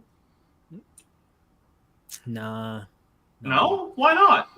Only because once again, the problem is, maybe once again, I'm not disagreeing with your assertion of that, but the problem is like modern day filmmaking. They're just gonna try to recapture. If they could dig up the corpse of Joel Schumacher and remake Batman and Robin so they could fucking get those haha Akiva Goldsman laughs money again, they would do it, and it wouldn't be the same. So I don't trust Hollywood to not try to be like, well, do it this way again. Like, remember how you did last time? People like that. Do that again, but 10 times harder. The thing is, like, I do trust Mark Okrent to be able to do that for his job, which is just make Atlantean a language that can be spoken by our actors. But I don't trust. We've all been abused by Disney. I think that's what we're getting at. I mean, we've all been abused by Hollywood's fascination to Disney, especially Disney's fascination with buying things and making them as stock and generic as possible. But then Hollywood's insistent on keeping to a formula. Anything that tries to deviate that, like anything at all that deviates slightly from the formula, is considered so much greater that it's like hard to. That's why like. Sorry, this is a side tangent. I fucking hate Ari Aster, but I get why people like Ari Aster. I get it, but I hate him because it's not good. So, that's the problem with Hollywood is like, you've just been so browbeat into. We should get a Popeye remake. I'm throwing that out there, by the way. Nice. How do you do? Can you do a better Popeye than Robin Williams? That guy who does the impression of Robin Williams. I honestly don't know how I feel about the idea of having a Robin Williams impersonator play a role that Robin Williams played. Oh my god! Can I rant for a bit? Yeah, go. It's rum and coke night, man. Okay, so this is something that I've heard a lot of when people talk about remakes, and it's something that irks the living shit out of me more than anything in the world. And it's something that I've heard a lot when it came to the One Piece live action, and I didn't hear about it a lot until the One Piece live action was coming out. I heard about it a lot more with the Disney remakes and stuff. A lot of people complained about the One Piece live action because it wasn't like the anime. Oh, it's not like the anime. It diverges from the anime, blah, blah, blah. So they're going to put marks against it because of that. If you want it to be a one-for-one fucking shot of the anime, go watch the fucking anime. Yeah. It should not be like the anime. The more it's not like the anime, those should be pluses, not minuses. It should be a different creature because it's not the anime. Is 100% my concern with Avatar. I've only watched 1.5 episodes of it. I've watched all of it. And I'm just like, what with all the changes you're making to the characters, which is not necessarily a bad thing inherently. All it feels like is that you're taking things away, not putting things in, and not really changing anything. You're just removing aspects. And there's a different problem with it, and it's that the runtime is the same. The first season of Avatar, Book 1, the animated series, is the same running time in length as the new adaptation. Why? Yeah, that's go watch. So I am going to finish watching it. I think I know why. I've been given a little bit of hope by a guy who goes by, his name is Jeff Thu. He does a show called Mother's Basement, and he talked about it, and he's like, listen, it gets better. This episode is really good, and then it's fine for the rest of it. So if you were into doing a live action, then you have to get over the first 2 episodes, apparently. So I'm going to keep watching it. But so I think I have a reason why. I'll put a link in the chat, by the way. So Netflix really wants to make money on the Avatar franchise. And I don't blame them because, quite frankly, it's a gold mine that no one has managed to actually extract any gold from, other than the original creators of the original show. Yes. But that is such a great fan base, and there's a lot of potential there. But one of the things they need, they need to be able to get to audiences who don't have nostalgia for the show and who are not super into like kids animation programming. And so here's my thing, right? Oh, sorry, go ahead. I think that what they're trying to do is, if you want to do a gritty Avatar, the Let's world is there for your taking, right? You could have just done the next Avatar, who would have been an earthbender, that you would have been able to have him just like hucking rocks at people and smushing them in sand and shit. Sorry, go ahead. No, yeah. Sorry, go ahead, Dapper. Well, the thing is, I don't think they want to do a gritty Avatar, because the new one is, I mean, look, it's grittier in the sense that like it's going to show you more about things like the genocide of the air nomads and stuff like that, and there's more focus on just how brutal like Fire Lord Ozai is and stuff like that. Okay, it's a little bit grittier in that sense, but it's still primarily a show about 3 kids going on wacky adventures. I mean, they even include the spoiler alert, but like the cabbage vendor is still there, and he even says the line, "My cabbages." Isn't it played by the voice actor? I don't know. That's actually the voice. Oh, is it? Okay. Yeah. Well, that's cool.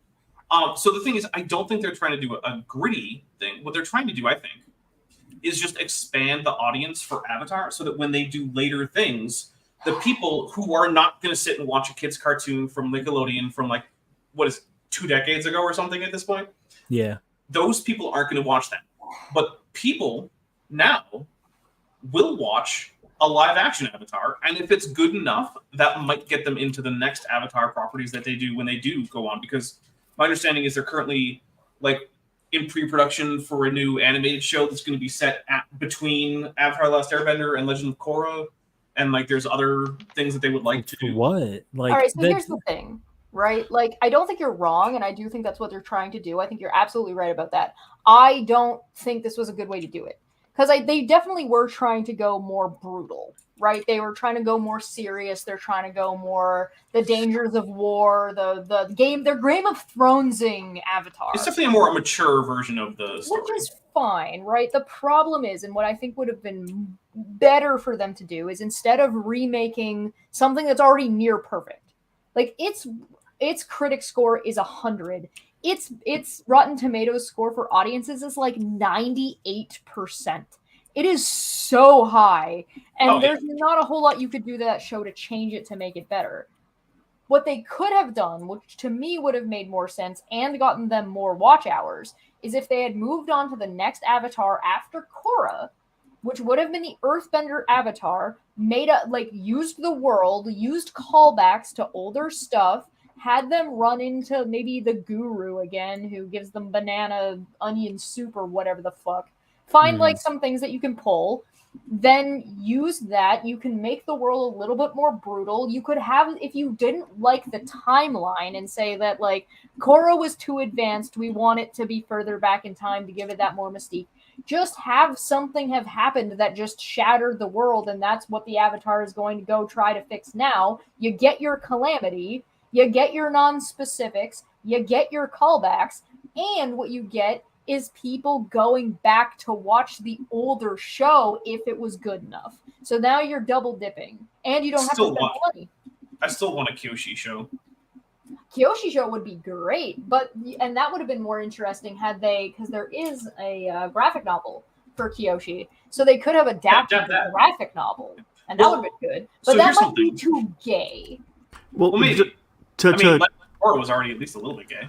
I have to add on to what Chesh said. When I watch people watch the One Piece live action, that's exactly what they do. Like, they go back and they want to watch One Piece, even though it's like 1,000 episodes plus long. They can't wait for the next season to come out. They want to know what happens next. So they're willing to go and start tackling a 1,000 piece plus show in order to see what happens next now. They don't care if it's an anime. They've never seen an anime in their life, but now they're going to go watch one. Side note, what is handy-dandy about the Netflix live-action adaptation of One Piece is that it serves a purpose of condensing the story. One Piece is very long-winded, including in its anime, and that's not entirely bad, but it is very long-winded because of like the time period that it was coming out in. And so what they did was they condensed it down and kind of like just shaved off a little bit of stuff that might be like, let's get through this a little bit faster. Kind of like what Lord of the Rings did for Tolkien. Right. Well, yeah. Except for to get to the Hobbit where they elongated everything. Yeah, that was a bad call. Can I just take us back a little bit because I was muted for it when it happened, but the terms adaptation, remake, reboot, and retelling were all brought up in a very short space of time. Sure. And I find myself at a bit of I'm having trouble because like I looked up the definition of an adaptation, and Google says an adaptation is a transfer of a work of art from one style, culture, or medium to another. I would add an addendum to that, and that would be that it doesn't further a expansive universe. So say like the games Jedi Fallen Order and Jedi Survivor, I would not consider them adaptations because they further an already existing universe that don't really draw upon an original work to start with. I mean, if they're only doing that and not doing a retelling, I think the point of adapting a lot of things is to look at things that weren't able to be looked at before. Sure, like but I would lens, right? It specifically says an adaptation is a transfer of a work of art from one style, culture, or medium to another. Right. And those games don't fit that criteria. Oh, I would agree with you that the games don't fit the criteria, but I would be cautious about adding that they don't add to a pre-existing universe. Yeah, it's the equivalent of like the Hunger Games books to the movies, whereas like the director was like, yeah, well, in the book, they talk about what all the people are doing to manipulate the game, but in the movie I can show it, so I chose to do this, and this, and the hallucinations and stuff. Instead of describing them, they can be visual. One of the best changes, one of the best showcasing of adaptation of that is if you ever read the Sookie Stackhouse books and then watch True Blood. The Sookie Stackhouse books are all told from her perspective, so she just speculates all day what her brother is doing, whereas in the show you show that he's joining like weird cults and stuff. So there is that. The reason I bring up the four terms is because one thing sticks out in my mind in particular where it fits all four of those words, adaptation, remake, reboot, and retelling, is the 2000s series of BSG, Battlestar Galactica. Sure. In my opinion, that show actually fits all four of those descriptors. How do you when you compare it to its original work that it was building off of from the 70s and 80s, which was a sci-fi adventure that was basically trying to piggyback onto Star Wars at the time. And then they turned it into a sci-fi military drama. That's a huge different shift in style, but they kept a lot of the characters, they kept a lot of the themes, they kept a lot of the politics, they kept and what it might be doing is it might be adding, it might be expanding the universe in a direction, or in it looking and focusing on things that weren't focused on prior, but are still all inherently there. Yeah, they essentially recontextualized it into a completely different product, but it was still very much Battlestar Galactica of old, but retold in a more modern setting, particularly a post 9/11. We are getting America, which so was many huge. remakes. Okay, so this is a personal peeve of mine that I don't like, and you guys can tell me if I'm wrong. I do not think for Game of the Year awards that things that are remakes and remasters, unless they are different and new, do not get to be on the list for potential winners. Resident Evil 4 shouldn't count. It didn't change enough. But Final Fantasy VII does. Yes. Yeah, I agree with that assertion, because the difference between the game that you're coming from and going to is not that it's a graphical gap, maybe some upgrades mechanically, but you wouldn't quality of life improvement. Quality of I was gonna say actually changing the game. If Dark Souls 2 was literally just Dark Souls 1, but with quality of life changes and updated graphics, it would not be a good enough game to stand up to. Oh, it's just Dark Souls with better graphics. When it comes to the Resident Evil 2, 3, and 4 games, I don't know that I agree with that. I actually think they should be considered original works because from a technical aspect, every single thing was built from the ground up. Yeah, but that's original work. Yeah, that's what Chesh means. The though. engine, the assets, the audio, music, everything is done original. All of the first... While the story might follow a similar plot line, all the technical aspects of making a game were completely done from scratch. But specifically, like if you were to take like Resident Evil remake 2 and remake 3, like those three are changing. Like you're going completely from tank controls and like completely polygonal graphics, like the difference between like the original Resident Evil and the remake, which I think remake is like one of the best games ever created, and then you have the original Resident Evil, which is kind of whatever, at least in my opinion.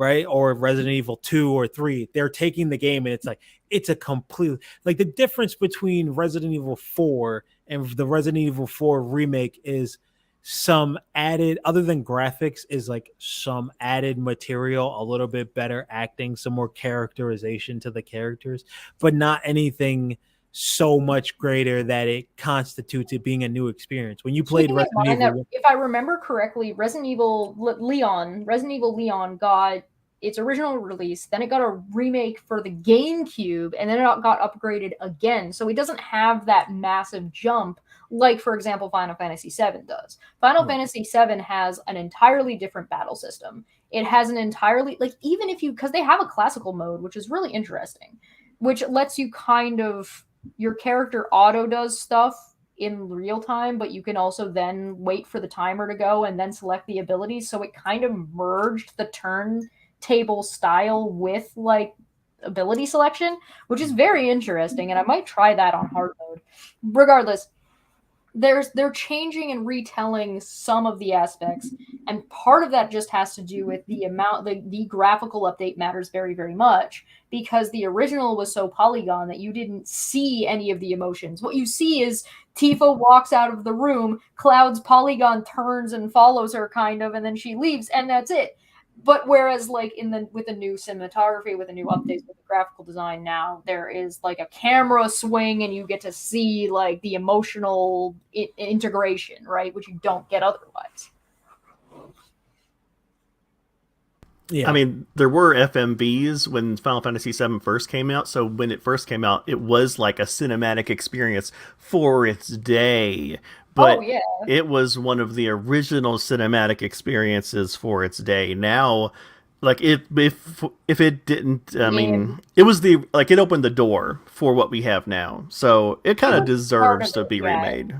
It's especially after so long, and that's fine. It's not about whether or not it deserves to be remade. It's about whether or not it should get an opportunity for Game of the Year. Personally, I think it should, because it should be like the collective recognition of all the talents that go into making that game a reality. That's how I look at that. I don't know. No, I think if fucking Nintendo makes fucking a Mario game and doesn't put anything new in the Mario game, it doesn't deserve to win. Right. But let's say Resident Evil followed the exact same writing, exact same plot of the original game. That you're discounting all the other elements that go into making that game. No, the plot on its own. No. The plot is one aspect that an award could be won on, not Game of the Year. That's something more specific. Yeah, no, it's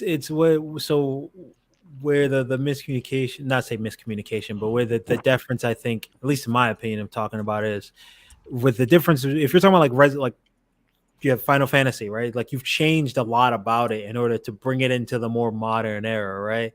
But with Resident Evil from 4 to its remake, it's like you didn't really change much about it to bring, other than like updating it. It's not to say it's like, not to, I don't want to say it can't be done, but I wouldn't give stake into nominating a remake that is really just like A port. A port. Like you're not gonna, even if they make minute changes to the story and some streamlining for San Andreas, if they release that fucking definitive edition, I'd be like, this shit is trash, even if you change. But it really depends. It's quality, it's what they change, it's a whole host of things. But with the difference between a Final Fantasy and a Resident Evil 4 is that like the changes are not that much, my opinion, by comparison. You have, like I said, Resident Evil to Resident Evil Remake. The changes are a lot and change a lot about the game. Even the adding of Lisa Trevor and things like that. Like the difference between Resident Evil 4 and does it matter if the graphical update is something that they did for a prior game? So, like, if they already built the engine and they've built the graphic design and they're basically just reskinning it and then telling an old story with the new skin and mechanics that were already built. So, I'm not saying that this is the case. I'm just pulling the numbers out of my ass just to make the analogy a little bit better. If they remade the game design from like a mechanical standpoint, the sound design, the graphical updates, and they did all of that, including like gameplay mechanics, the whole shebang, but they did that for Resident Evil 1 and then took all of the assets and took all of the methodology and everything they used and reskinned it with Resident Evil 4 and then followed the plotline of Resident Evil 4. Where does that matter? I guess is the question. No, it's all I always classify updating of graphics and maybe minor changes. I always consider it as like definitive editions. Like Sure. it's the HD version. It's the difference between the Xbox 360 version of Sleeping Dogs and the Xbox One version. So you made it look better and you might have changed a few things, but that's just me personally. But nobody's going to be impressed if you build an Eiffel Tower next to the Eiffel Tower. I'm just gonna say, Sure. I'll put your give headphone me on. more Mama Kyoshi. Yeah, more Mama Kyoshi. Yes. I fell for that lady, and whoever played the role, I'm just like, this is chef's Actually, I'm gonna look up who that was. That's what's her name from Star Trek, Commodore O. Is it? Yeah, Commodore O plays Kyoshi's mom. Which she's a great actress, but she's terrible as Give Commodore me O. more Mama Kyoshi. I mean, Commodore O was the best character. Yeah, Commodore O is like hilariously dumb. Yeah. She's like, yeah, so here's this thing that only robots should touch, and if any kind of humanoid creature touches this, it makes them go crazy and kill themselves. Everyone come here and touch it. How do you guys feel about remakes that remove key character traits of the characters?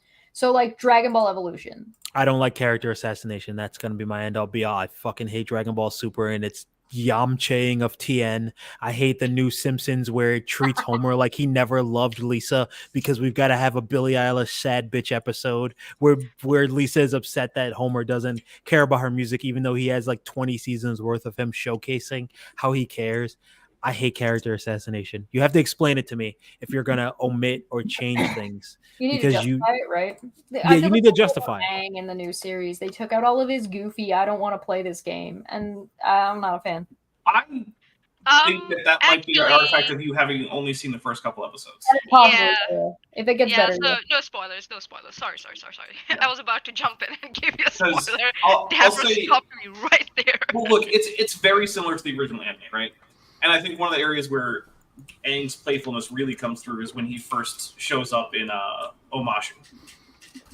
Which is also a time when Aang is particularly kind of slacking off from his whole like mission.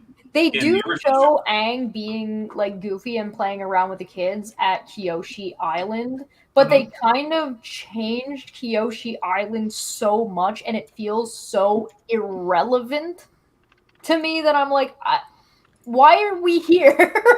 I don't understand why we're here. My opinion is that if you take something away from your character, then you can't end there. Like you have to add something. It has to be a change. It can't be a takeaway. You have to, yeah. Because if you have to, like, it has to be a sideway shift. Like you have to. There's some kind of explanation. Like I agree with Tien in Dragon Ball Super. He definitely downgraded, big time. A lot of people moved in weird ways. Oh my god, I can't explain it.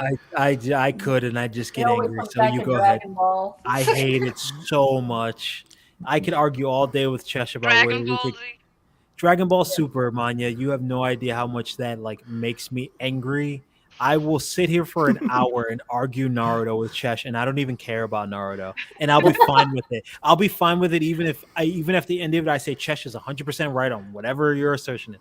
But if we talk in Dragon Ball Super, and anyone tries to tell me at all that anything going on in that is good, I don't no. There's one good thing. Enemy There's number one one. good thing. I will, and you're gonna agree with me, I promise.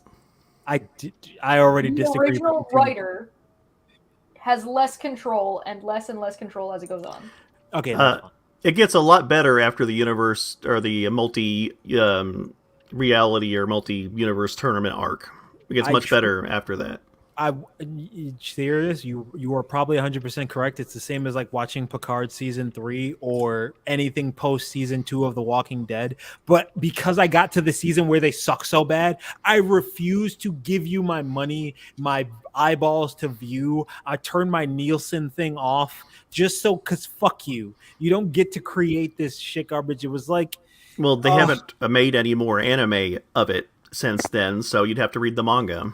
Right, yeah. Well, Vic Mignogna can't voice Broly anymore. So So the Walking Dead TV series was never good, and the games were far better. Oh yeah, I like seasons 1 and 2 of The Walking Dead. I thought it was alright. I like season 1 of The Walking Dead. It's fine. I get what Frank Darabont. That might be my bias because I love Frank Darabont. That's just once again my bias. I will admit that. There's a new Walking Dead season coming out. But there's like 2 new shows coming out or something. Yeah. Okay, I watched The Walking Dead because my friends were super into it. Oh my god, I'm so mad that I gave so much of my life to that damn show. There was an episode, and this is where oh god, there was an episode where they all hide in a church, and then this tornado comes by and like kills every zombie and doesn't touch them. So then I'm like, well, now you've jumped the fucking shark. So now if you're completely boned and you can't possibly live, and like you have no escape, the writers will just write in a tornado to save you. Like, then so there's no more tension. Tension's gone now. You can just walk into fields of zombies now because tornadoes will save you. Like, okay, I don't have to worry anymore. Like, why watch the show? The Walking Dead. The zombies shouldn't even be a main threat. It should always be the people that are left behind. Yes. And not to mention, like, the amount of times that fucking show, and I've seen so many clips of this happen, is like the fucking show treats the zombies like they're fucking invisible, including hordes of them that are out in the open until they're like almost within fucking hugging distance. And there's even some instances of like ninja zombies that come out from behind the trees. And, like, the stealthiest motherfuckers that you would not have seen in your fucking peripheral vision as you're walking by the tree? Are you fucking kidding me? Get fucked! That show sucks! Rez, that fucking scene in season 2 where Dale is on top of the RV and just doesn't hear the most, like, we gotta watch out, gotta be careful, I can't. Yeah, there's that fucking convoy of vehicles on the road, and there's nothing either side, and then suddenly there's zombies within 50 meters. What the fuck are you doing? And Lori with that head on swivel. Did customer service teach you nothing? Oh fucking no! It's so that show is terrible. The only good thing about that show is the fucking makeup department. They killed it. And the makeup department was brought there by Frank Darabont, and then AMC kept them after they fired him 2 weeks before Comic-Con and told him 3 days, and then he still had to go to Comic-Con to talk about season 2 because he was contractually obligated to. Because the dude who plays the dude who plays Star Killer is an actor who has known Frank Darabont for years. Fucking Dale went to high school with Frank Darabont, and he literally made the entire cast and crew of people he's known since basically high school. And they fucking took the show. They got like a 33% tax credit from Atlanta, from filming in Atlanta, kicked him off the show, brought his lackey in to take over the show.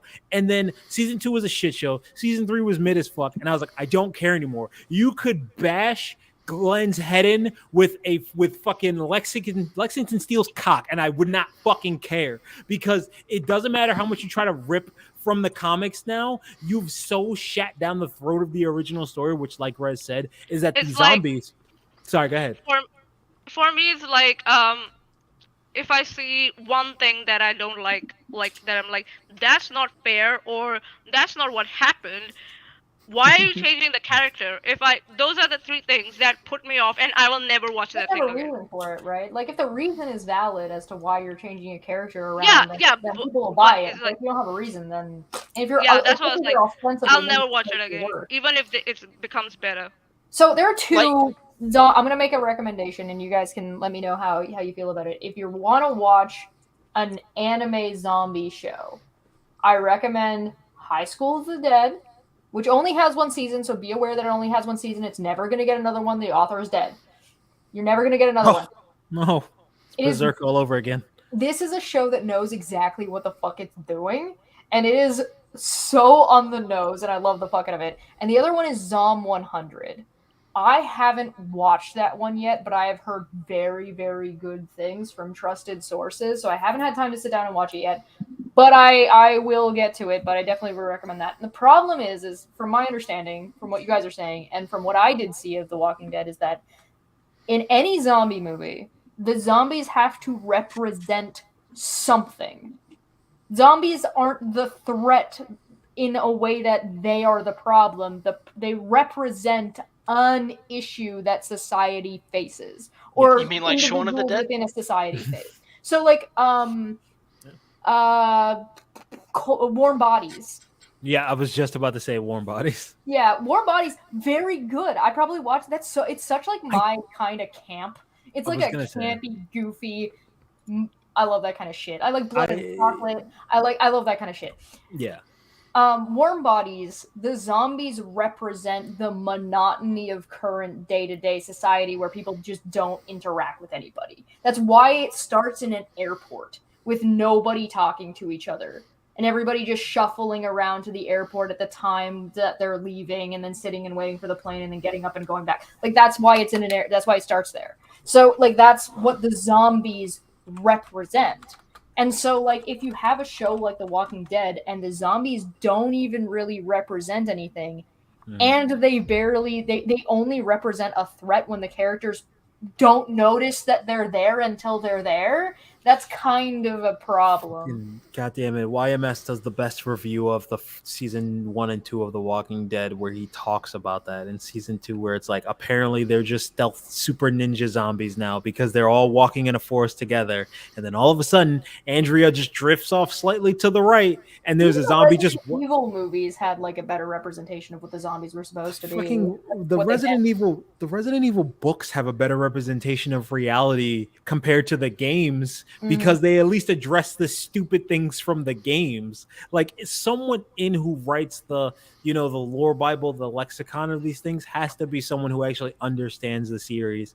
This is the problem with, like, when we talked about Star Trek and Picard and all that. It's like, you can't stick an Alex Kurtzman, a corporate yes man, in charge of these things. You can't stick, I can't remember the guy's name, Thomas Jane or some shit, who took over Walking Dead after. The problem. You can't have somebody take over a series that is meant to have a certain vibe. You need somebody that's actually going to be a creative in a position of power. Now, you might have to curtail them. That's fine. If you don't curtail them, you end up with Jar Jar Binks. That's totally okay. Definitely curtail them with other people that know what they're doing. I don't know why you're upset about Jar Jar. It's the funniest character we've ever had. I'm George Lucas. I am pro Darth Jar Jar. That would have saved the whole thing. That's Stop just talking. Accept that as I don't understand why you hear my voice, Raz. I'm just being. Okay, come over here. This is where I founded Pixar. I'm George Lucas. Okay, I hate all of you. There's a sign that says "No girls allowed." Oh, so you come can on, come Rez. over. I was even nice, and when we brought up Kurt Russell, I didn't start talking about the hottest Santa there's ever been. Speaking of the hottest Santa, have you seen the Christmas special? I'd just like to briefly mention that I watched a video review / analysis of the movie Train to Busan, which is also an excellent zombie movie. Yes, that is excellent. And is like very like the zombies both represent and expose many positive and negative things about South Korean culture, and I actually learned a lot about that country by just watching that movie. I like that movie. That's great. I've been to Busan, and that was weird. Oh. Go on. The first time I went to South Korea, I flew from like Boston to Chicago to I think Narita to Busan. I was muted. Okay.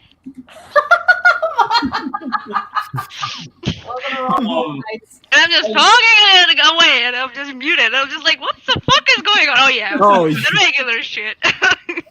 Sorry. No, it was just weird because like I've been to South Korea a few times. I've specifically been to Busan. I've been to Seoul. I've been to Incheon. So yeah, it was just it's always weird when like it's already weird when movies are in a place that I've been to and I'm somewhat familiar with. But it's even weirder when it's like the entire way across the world, and I'm like, wait a minute. Been there. Hey, but what if you watch the Train to Busan on a train to Busan? That would be really weird. Meta. With a bunch of baseball players. I would do it. I mean, look, Anya. I'd like to go back to South Korea. I had a lot. What? Sorry. I had fun Go in ahead, South Korea, and I would love to go back. And you know what? If I took a train, like maybe from Seoul to Busan, or even from Busan to Seoul, you know, it might go on my movies to watch list. Yeah, do it. Do it. All right, tell you what, GoFundMe to get me back to South Korea. Come on, guys. We're not gonna get you. We're not gonna pay for you getting back. We're only gonna. No, to get me back to South Korea in the first place, right? Because I've been there before, so now I'm going back to South Korea. But we're only gonna pay for one way. For one way? Okay, I have to move there. Hmm. That's okay. This job is very, very transferable in terms of geography. That's fair.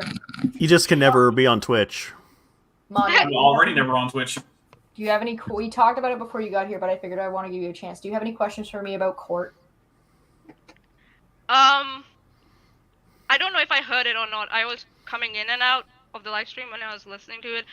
Contempt charges have either Aaron or Veda been served with anything?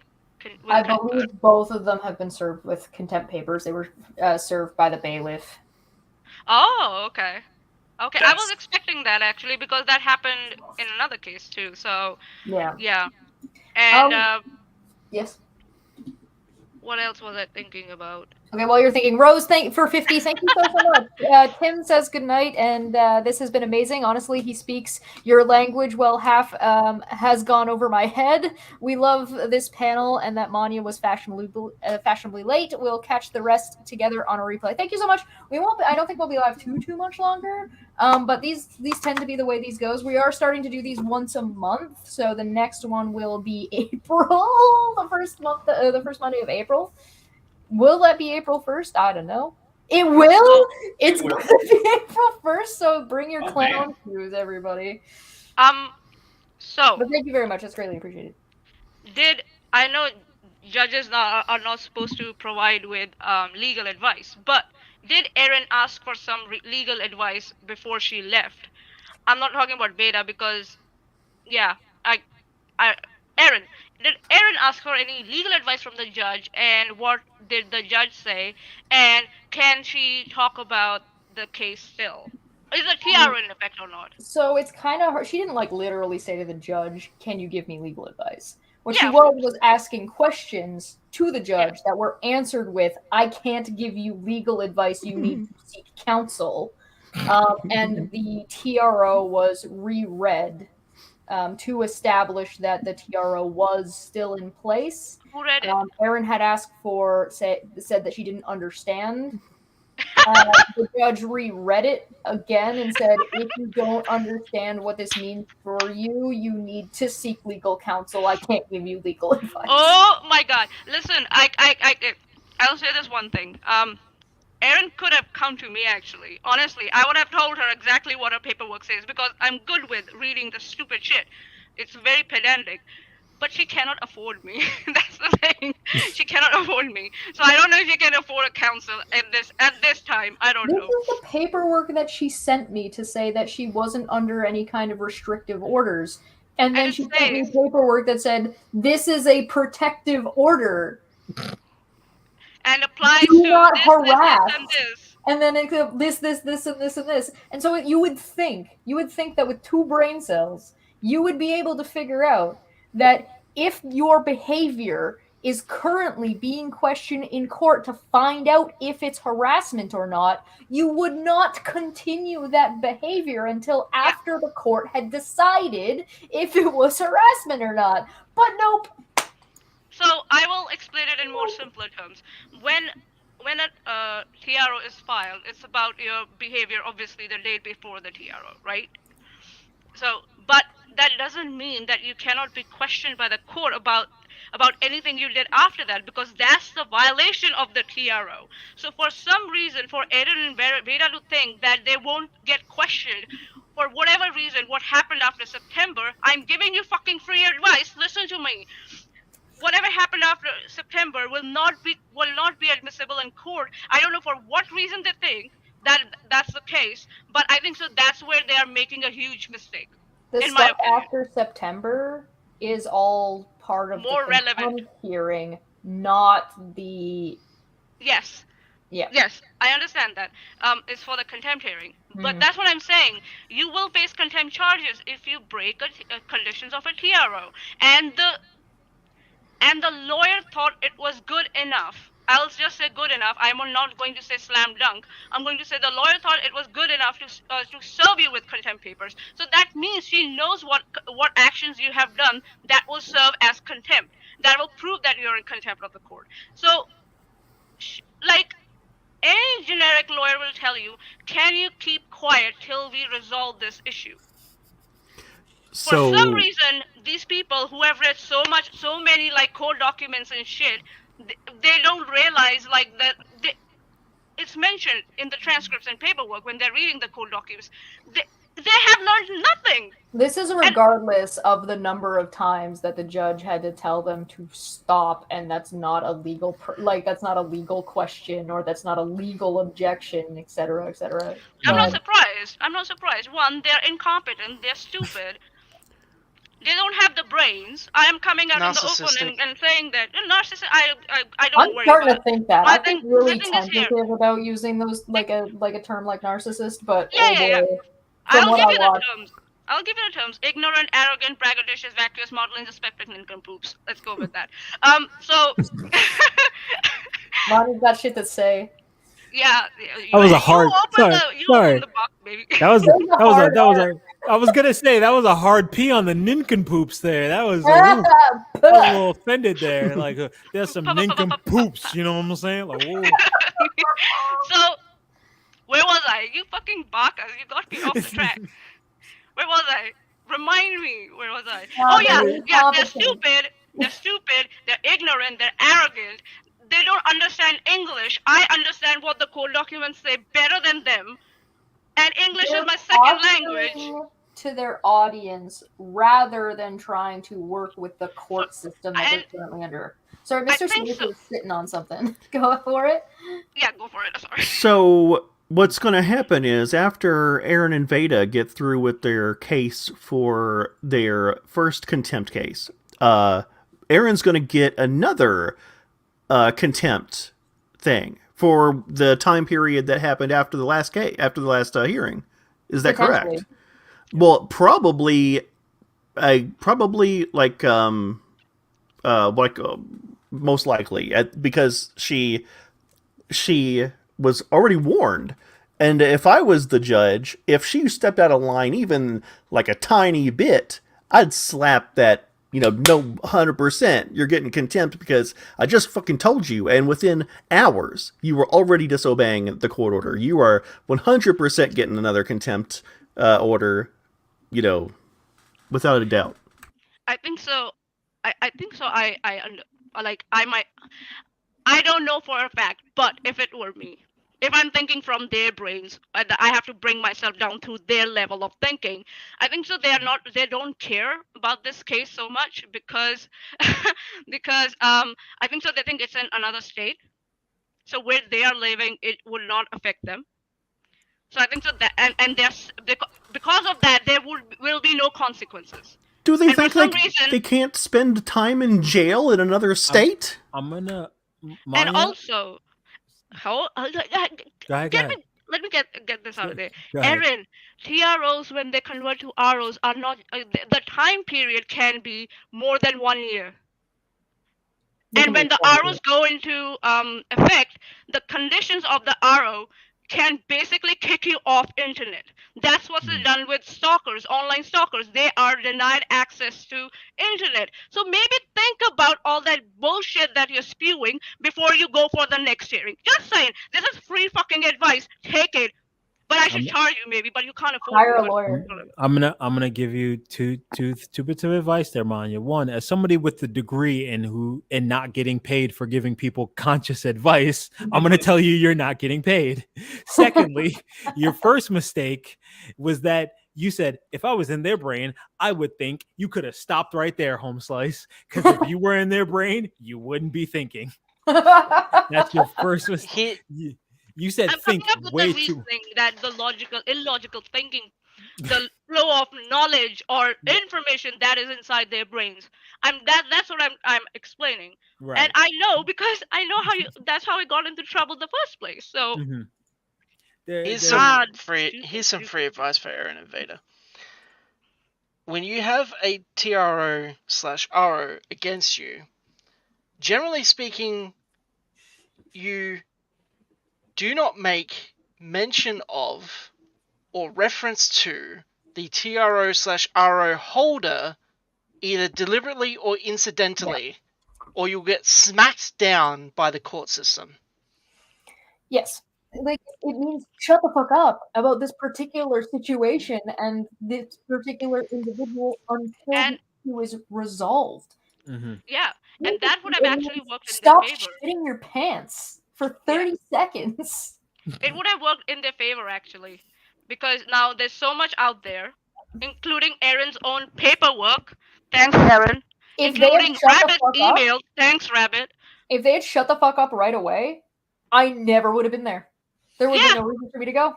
Yeah, and all but they blame others for their own actions. Like they sent you everything, Katie Parker, and Aaron. They both sent you their paperwork or emails unprompted. Yep. Katie Parker came in my live chat making like claims about what messages and emails she has got, and I asked her very tight-knit, specific questions because I know how they bend the words. So, and she couldn't pass that. So, yeah, so it would have worked in your favor if you had just shut the fuck up. Like, that when you would have come on the other side, you could at least could have saved face. But I guess your audience doesn't care if you save face or not. Half of them are trolls who are egging you on. It's quite apparent from the Twitter. That's a question I want to ask. That is a question I want to ask. Half of your audience, Aaron, Veda, and all the Katie Joy, criticizing community, whatever. Half of them are trolls. I can say it as a fact. Who egg the creators on into wrong directions, and because the creators are in an echo chamber,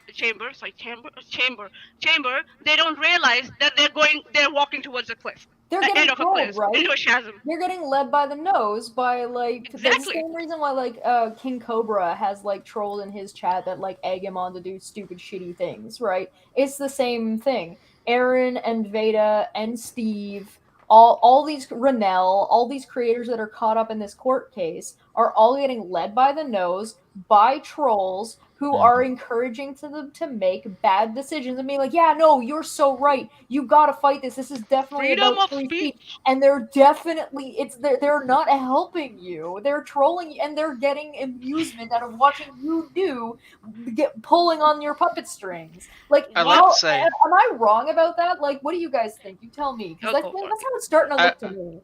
I'd like to say, thanks to Chesh, Aaron wearing adult diapers 24/7 is now my headcanon. What? Because I told her to stop shitting her pants. Where did that come from? What the fuck? Because Chesh told Aaron to stop shitting herself every 2 seconds. Maya was so enraged, didn't even hear the stop shitting yourself bit, and I just threw in some. It made me laugh because I had a student who was a great kid who used to just constantly shit himself because he's so afraid to talk. And as you're like, Joey, I love you, dude. Stop shitting your pants for like one day. You're such a good kid. That's the one thing you do that pisses me off, man. I love you, but god damn it, if you you just stand there quietly in a corner, be like, Joey, you shitting your pants? No, yeah, you are. Come on, man. Stop shitting your pants, Joey. You're such a, he will. Oh, sorry. That's. I will. I will add one more thing. I'll add one more thing. One, watch them.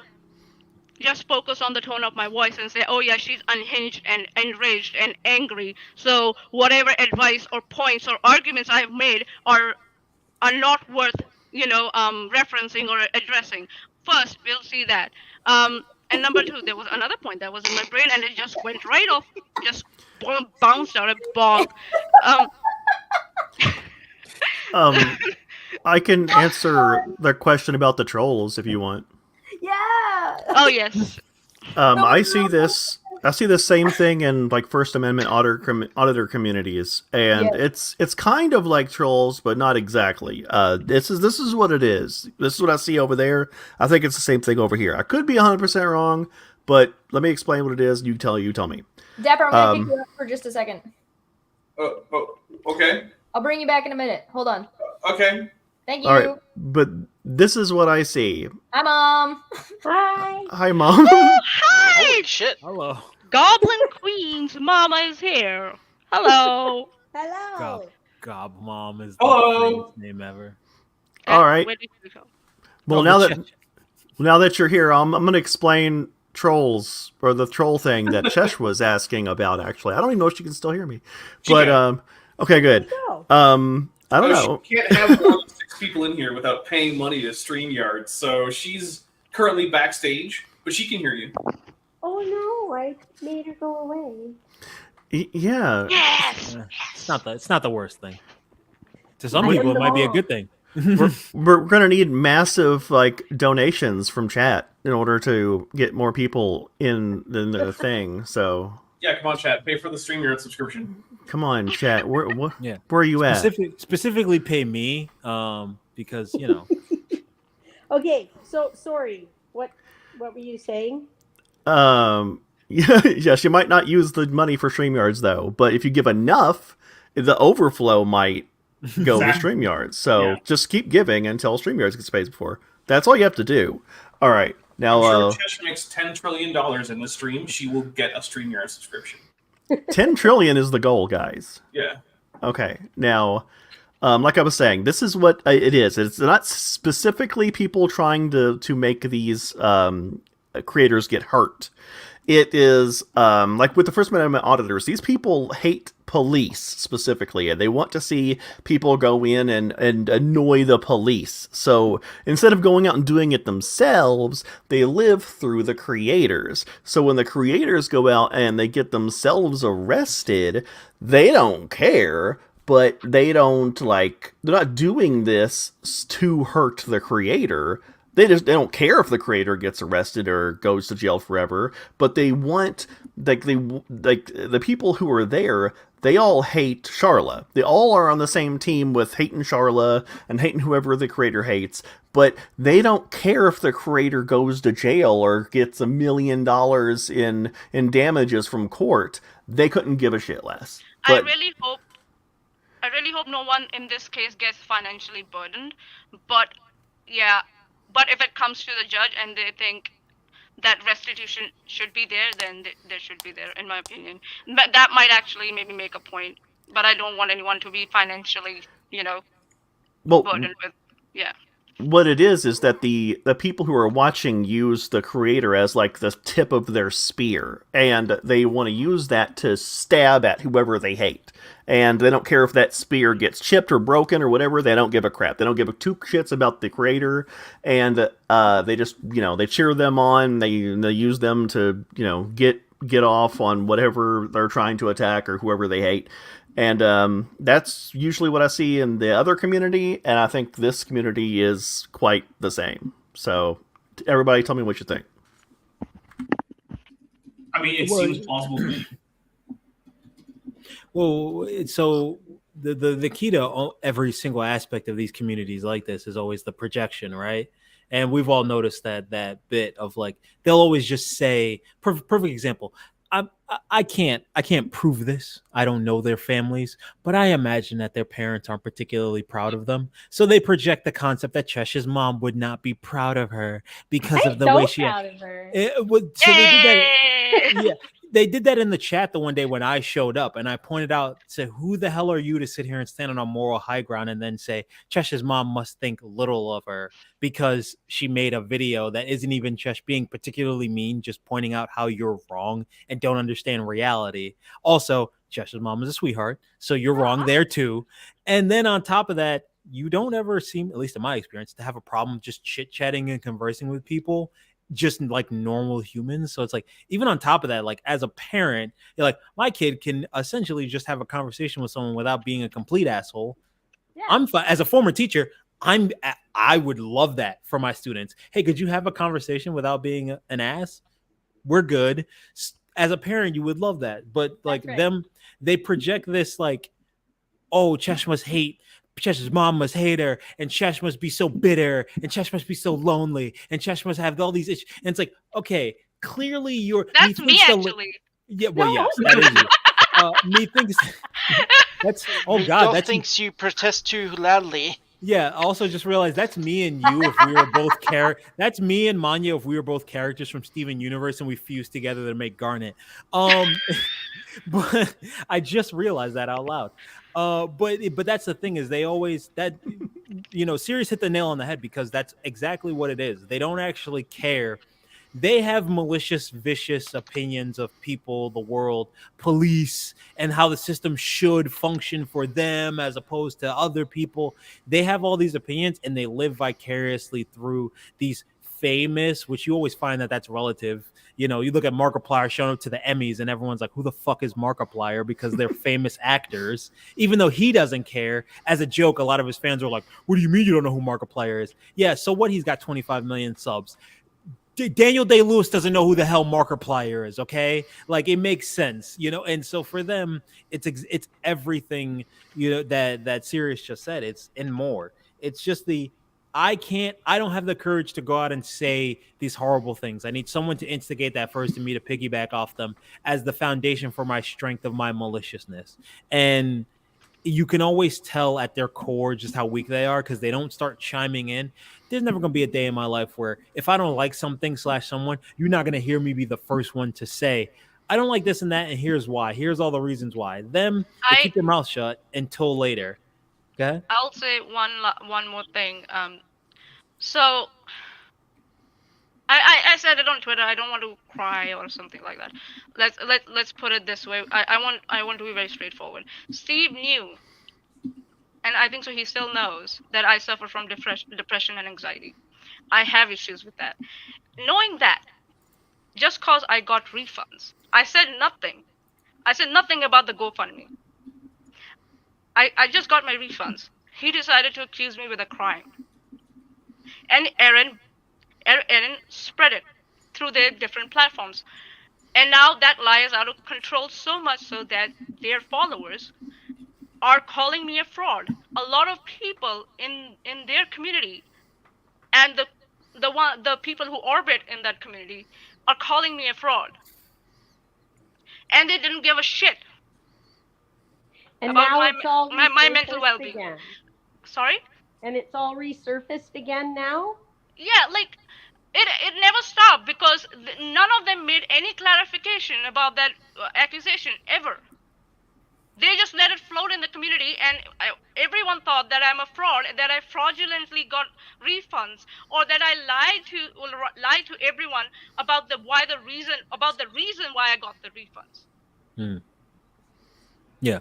Well, I mean, that's what they want, though. They want to poison that well in order to because they need a villain, right? Like, you have no actual malicious intent. But if you were to just say, this is what I always say, if you take whatever someone's core belief is, no matter whatever flowery language, we were talking about it earlier, how they'll always say, well, I never directly said I don't like this person, or I don't, yeah, you never actually say the words, I don't like black people, so therefore you can't be racist.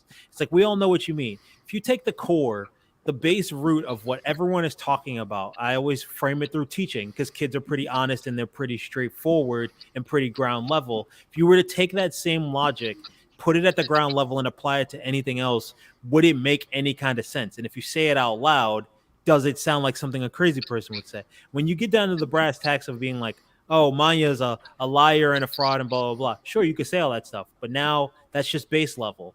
Where is any of your proof of that? There is none, right?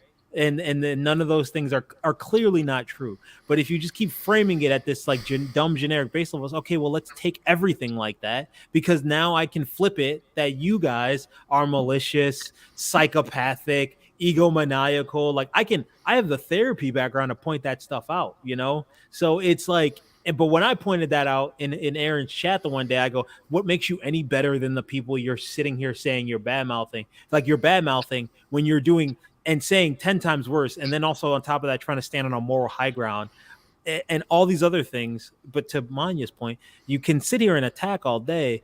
But when you take what all the talking points you guys are given and you break them down, what do they actually amount to? And the answer is always nothing. It's just them wanting a reason to be angry, and they'll create it. You know, go ahead, Mom. I'm sorry. And about the GoFundMe, I have posted receipts of now what's the timeline of my donations, right? It started from October till January, and the donation, and so their reasoning is one, that I got my refunds, multiple refunds, to trigger the GoFundMe campaign as a fraud.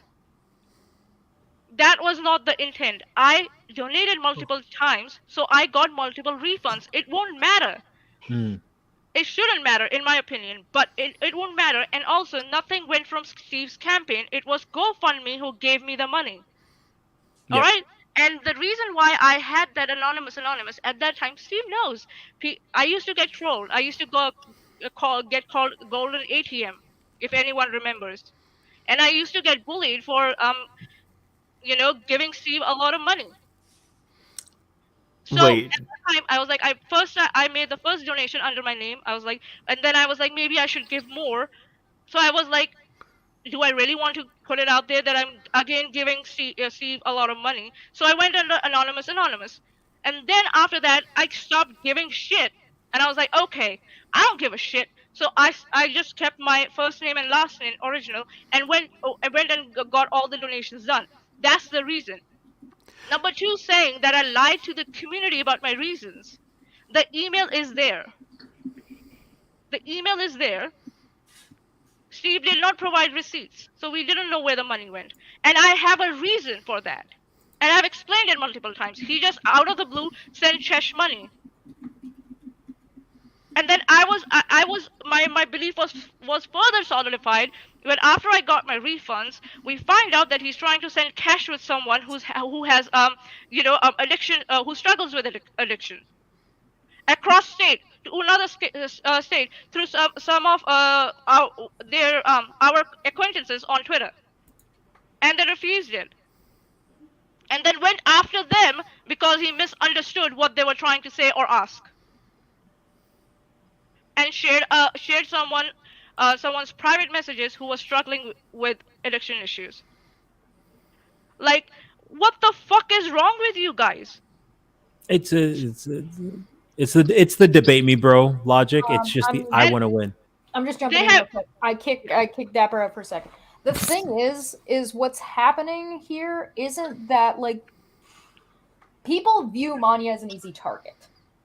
Why do people view Manya as an easy target? She's not, but they're half going after me, but they don't want to totally come after me. And the reason they're going after Manya is because they can't address any of the questions that have been brought up about Steve's GoFundMe over and over again. And the reason that doesn't go away is because these people don't shut the fuck up about shit. And so because they don't shut the fuck up about shit, the Steve GoFundMe comes up because it's never been fully resolved because he won't answer the questions. So yes, Steve. And that's coming up again is because they need to detract for how poorly they presented themselves in court and how poorly Steve presented himself in court in California. So it's just bad, and so they have to dodge every which way to Sunday, and they just every so often will just land on Manya because they think that's an easy target. They think they actually have evidence that they can present. As far as it has been debunked, it's easier for them to misrepresent that over and over and over again than it is for them to actually come up with a goddamn point. Sorry, go ahead, Dapper. Goodbye. Oh, hey, I'm back. I would like to see them prove that GoFundMe went towards anything that it was meant for. Yeah, no, that's never going to happen because we know it did, right? Well, there are some receipts on the GoFundMe campaign that were put off after I got my refunds. So that means Steve already had the receipts. He didn't put them up. And real quick, if you're going to go, and I'll just didn't add up properly, and there's some questions about one of the receipts being like there's some questions about it, and then there was also an issue with that he was reimbursing himself for a thing that he never actually like followed through on, which was the stance of the GoFundMe. But just watch the video I made about it 2 years ago, which still stands. So for those people who cannot understand English, who are looking at the transcript with the customer rep, they said it might be a fraud. Oh, the reason might be a fraud. Due to fraud, that was the money was refunded at their end. My complaint is quite clear. What they did at their end is none of my business, and I don't care, frankly, because they didn't tell me. Right?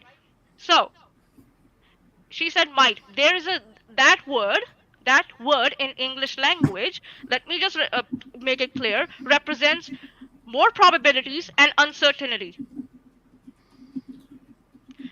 Then Steve going like, yes, Manya did it. This is Manya got money refunds back because she said it's chargeback for chargeback and whatever the fuck it is.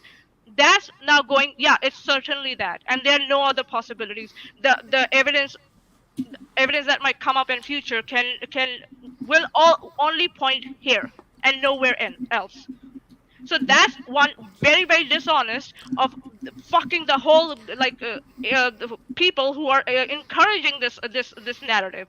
Yeah. So, and also one last thing, and I'll just shut the fuck up. We have no proof that transcript is genuine. For all we know, Steve could have just typed it out and just like copy pasted it. We have never seen it on our original screen. I mean, regardless of that, there's two things that I remember, and it makes you 100% in the clear and blameless. And that is, number one, he completely just didn't show up for court, and the case defaulted against him, which made the whole entire goal of the GoFundMe completely moot. And number two, he didn't update the GoFundMe like it promised he would in the GoFundMe, which was a breach of the promise of the GoFundMe to begin with. So that makes you 100% in the right to refund yourself. And if anybody says different, they're an idiot. For some reason, there are other people too who got their refunds, but for some reason, Steve didn't go and complain about them and have them investigated for whatever. It was just me. Why, Steve? Is it because my word matters and has an impact? Yes. Is that why? Well, because you have intimate details. The other people got refunds were just normal people, right? Like you have intimate knowledge on what's going on, and you have a frame of reference. I know what he thinks. You have a frame of reference. I think I have to get going, so I'm gonna bow out. Dapper, thank you. See you, Dapper. Actually, I think generic minority. I think this is the first time we've actually talked, so it was nice to meet you. Yeah, it was nice to meet you. It's general minority. Sorry, it's general genetic. minority. It's Genetic minority. Genetic, general, generic, whatever minority you are. It was nice to meet you. Oh. I'll talk to y'all later. See ya. Dapper, bye. So yeah, for them Hi, to not Dapper, think about like they talk about, oh, we are a community who look after each other and blah blah blah.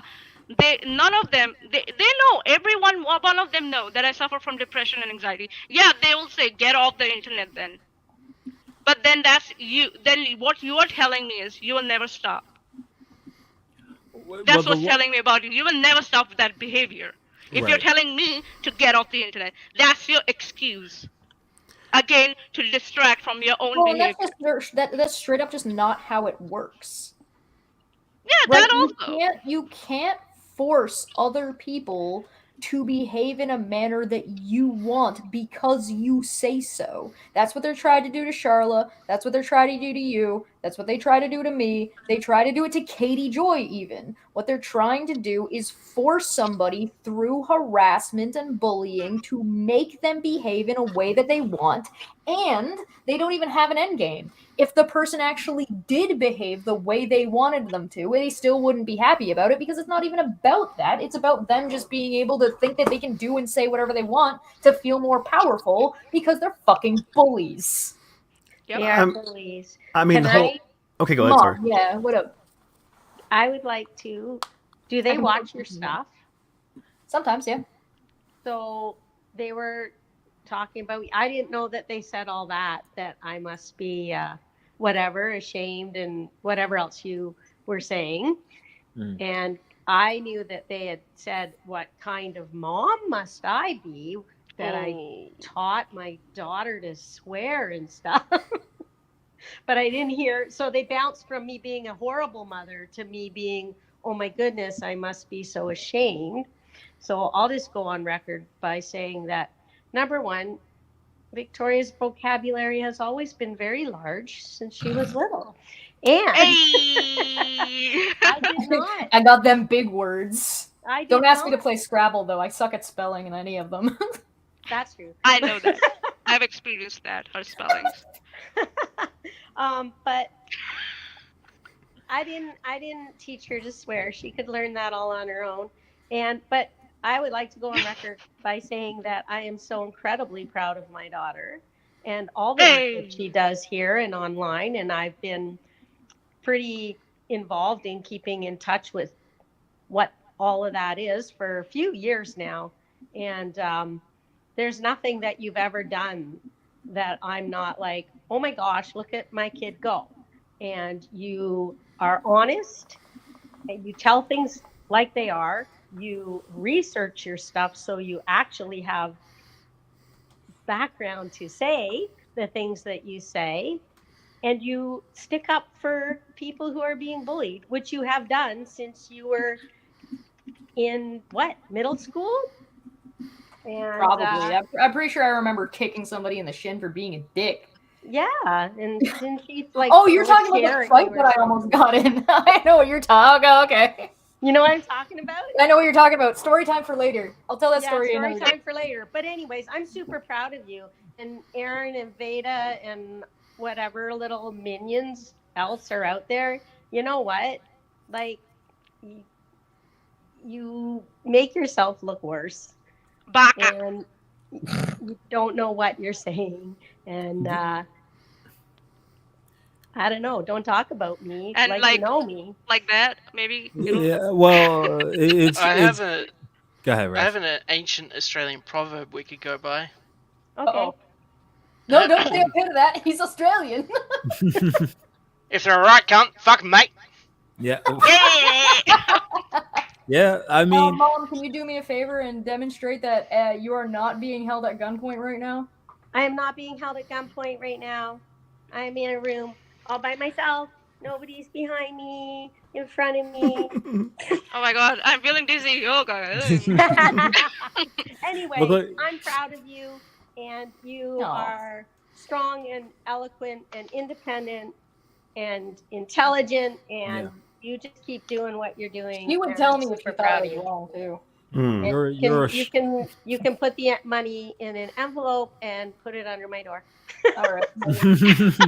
Yeah. I love. This is why your mom's the best. You're a strong, independent Black woman. That'll be $2,000 directly to my account. Hawks calls in the chat. That's exactly what somebody who's at gunpoint would say. Oi, babe. The thing is, anyways, I'll shut up now. They don't care. They're never going to be happy. Sorry, yeah? What? What is that you said? I just said I'll shut up now. I just wanted to clarify all those things, and somebody's saying that I am not proud of you, and it's not true. Oh, that's nice of you. You didn't need to do that. No, I we know. all knew. I went in and defended you. I went and defended everything that goes. Even since I showed up here, you day one. I saw you in the chat and DP server in the live chat, being like, "I love that Jared is just troll food and doesn't realize that." I was like, "Oh, she knows. She's got it. She's right up here." My mom showed up in the side chat of drunken peasants while I was on the one day because I told her I was going to be over there. Yeah. And then they were talking, and I went, "Oh, hey, my mom's here," and they went, "What?"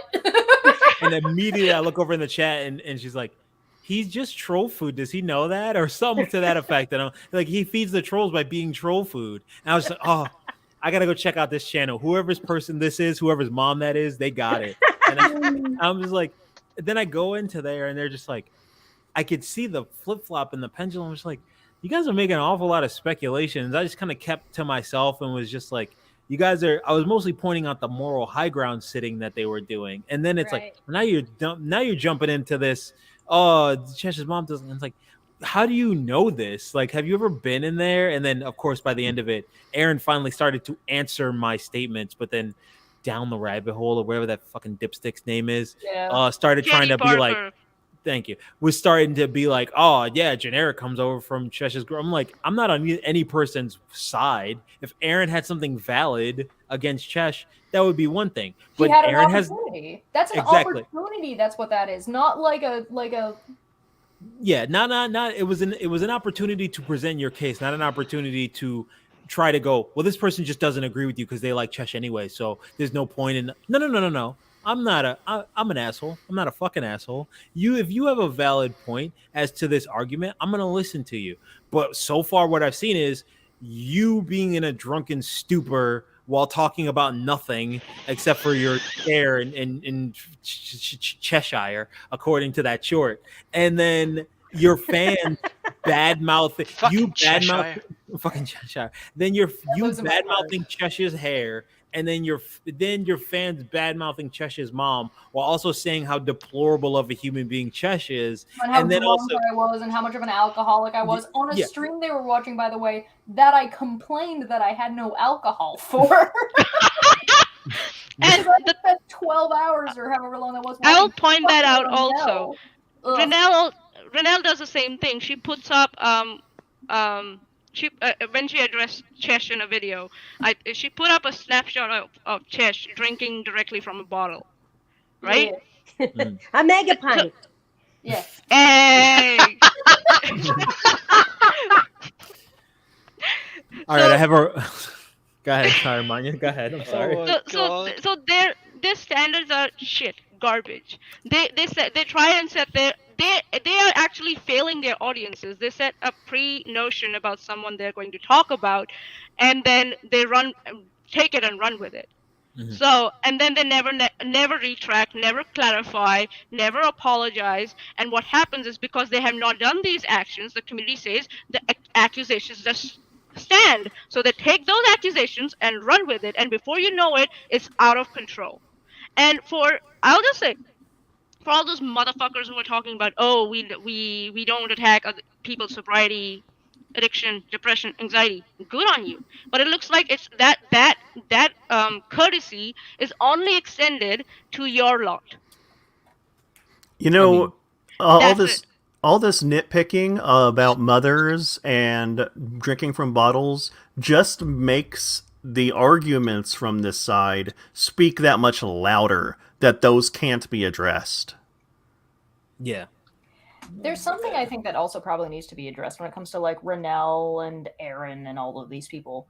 Just because you speak nicely does not mean what you're saying is nice. Or true. Or just because you didn't curse and used a bunch of $2 words doesn't make you right or smarter. Right. I have an advice. If you're really genuinely interested in listening to my side, right?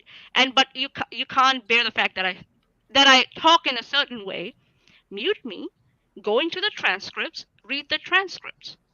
Yep. Fair. If you really genuinely want to know what the fuck I'm talking about, the argument and the point, mute me. Just read the fucking transcript. And if you don't like swearing, YouTube puts a little underline for expletives, so you're not going to see the little swear words. Here's the biggest thing, something we've established over the past like multitude of months. I won't even say weeks, especially through the like Vic nonsense and these two examples being. These people don't actually. It's King of the Hill. The kids can't read. Why are you holding up that sign in front of them? They can't read. They don't actually read. Yeah, it's not these King of the Hill. It's Die on the Hill. Who can get to the top and die faster? That's funny. I like that. But God damn it. But yeah, still Rez is right though. You're dying on this hill, and it's just like you don't even know what you're dying on this hill for. Like you're just agreeing with my initial notoriety. For the notoriety of it all. When I initially joined this community, yes, that too. When I initially joined this community, it was not built off of, oh well, Cheshire's popular, blah blah blah. I was like, this person seems rational and they have a valid opinion on things. The literal first day I hop into a group, just like a group chat, Cheshire and I were arguing about Black Panther. Yeah. I'm the black one, but I started to go, well, you make a valid point, so I can't necessarily tell you you're wrong. I just disagree. It's because all the points were valid. There was no wrong answer. It was that kind of discussion. Yeah, and it was just a discussion. But I'm also not going to be like, I've never been in this, I'm not going to kiss Cheshire's ass if Cheshire's wrong, which very rarely happens that Cheshire's flatly wrong about a thing. It would have to be something, because it would require you to not think at all, which is never going to happen, at least not in my opinion on Chesh. But not yet, unless you have like some kind of crazy Steve-based brain injury. But I was going to say something to that, but go on. But you don't. A content creator, you don't always have to agree with them to be a fan of anything. Anyone you're a fan of, your friends. You don't have to fucking agree with your friends all the time. This belief that I like a thing, so if you don't like it, or I agree with a thing, and if you don't agree with it, then you don't like me. It's like, why are you so attached to this metaphoric concept? Why are you so deluded? There are only some things where you will draw that line, and those are like the personal principles that you've made. Like you don't like, I don't know, theft. For example. Right. So I'll add on to this because they have a very good habit of, friends can have disagreements, so that's what's happening. We are ignoring the horrible behavior of our friends and not saying anything about it, and we are all goody-goody with each other. Because there's a difference there. Yeah. I'm just gonna real quick. Slicks said gave us super chat and said a start towards the opinion billion. And behaviors are different. Smiley face. I don't think I said that one, but also my unfinished jury said listening to Chesh mom bragging on her kid on my way home from work gave me happy tears. Aww. Oh, thank you. Yo, can we trade moms, or at the very least, is there a way for me to not romantically, just legally marry you so I can have your mom? Is just all I want. You want to legally marry me? I'll probably help you get into the country.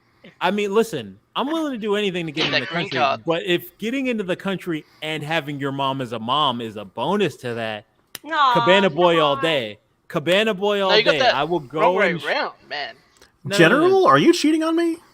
Yes, because you live in Kentucky. So fuck you. I don't want to move there. I love you, but I don't want to move to Kentucky. We have chicken, That is true. But here's the thing. I will say this. Where I live at is by the border to Canada, and we have a crispy crunch chicken, which is a fried chicken place that's dope as hell. So I could just sneak over back at the border, get some crispy crunch chicken, and then go hang out with Chesh's mom, and not Chesh at all, because I only like Chesh platonically, and I just want her mom.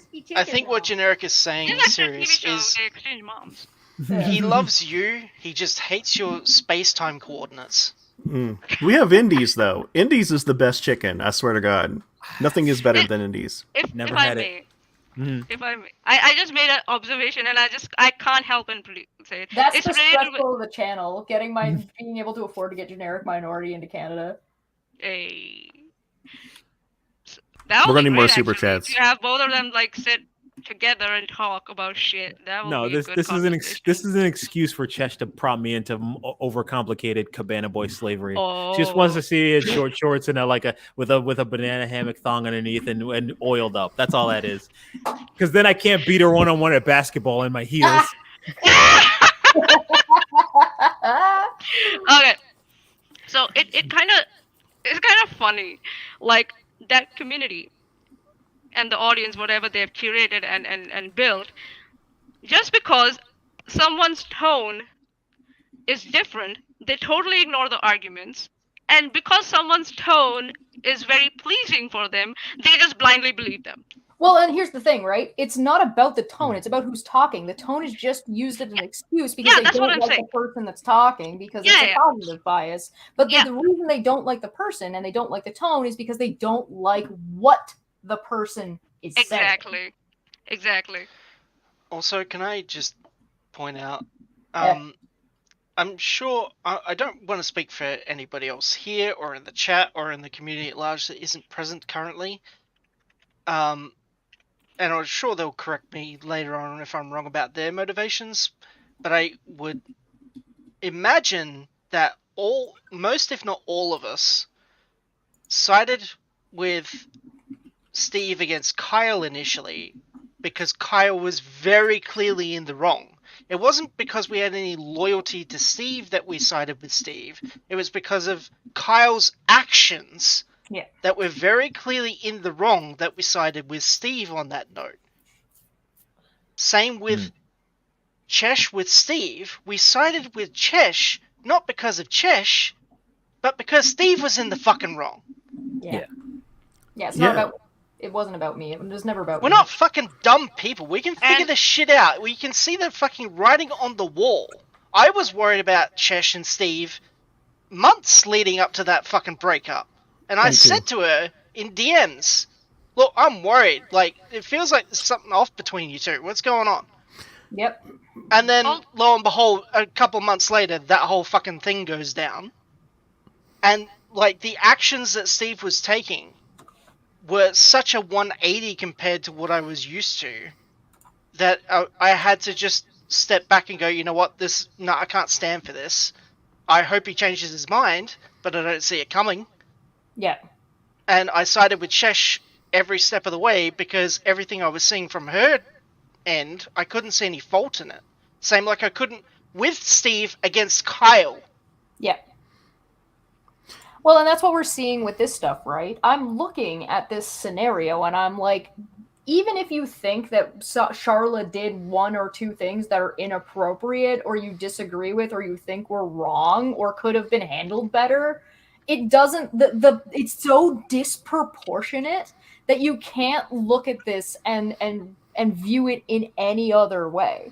There's no other way. This is why I was talking about the other day, Saturday, when I said the evidence or what was presented in court with Charla and her testimony and her side of things that has mostly gone through that one day.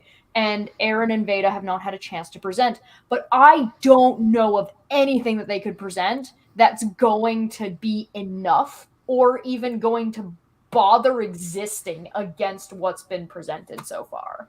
So yeah, admittedly, they haven't had their chance. And could they? Yeah, it's court, I guess. They could, but that's not an angle for like, yeah, they're definitely going to present something. They don't even know how. Veda literally, as said, like the judge told her, that's evidence that you have to present when it's your turn. And she said, how? How do you present the evidence in your court case? Oh, we don't need a lawyer. We're big smart. And I think that someone said something. I don't know. It was on the Reddit, WSAB Reddit, or was it Aaron?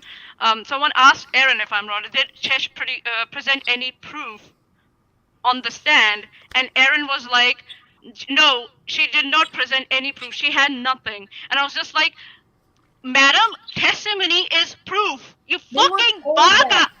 They were told that multiple times by the judge that it's not my job to present proof. My testimony is the proof. That's why it's called witness. She witnessed it. So she's just running around lying about what happened in court, then, I guess, to her audience. All right. Yeah. Sure. Yeah. That'll go well. You know, if Chesh were to have provided proof or evidence, she would have been the first person in court history to have done so. Yeah. It's not her job. That's not what witnesses are supposed to do. That's so fucking stupid.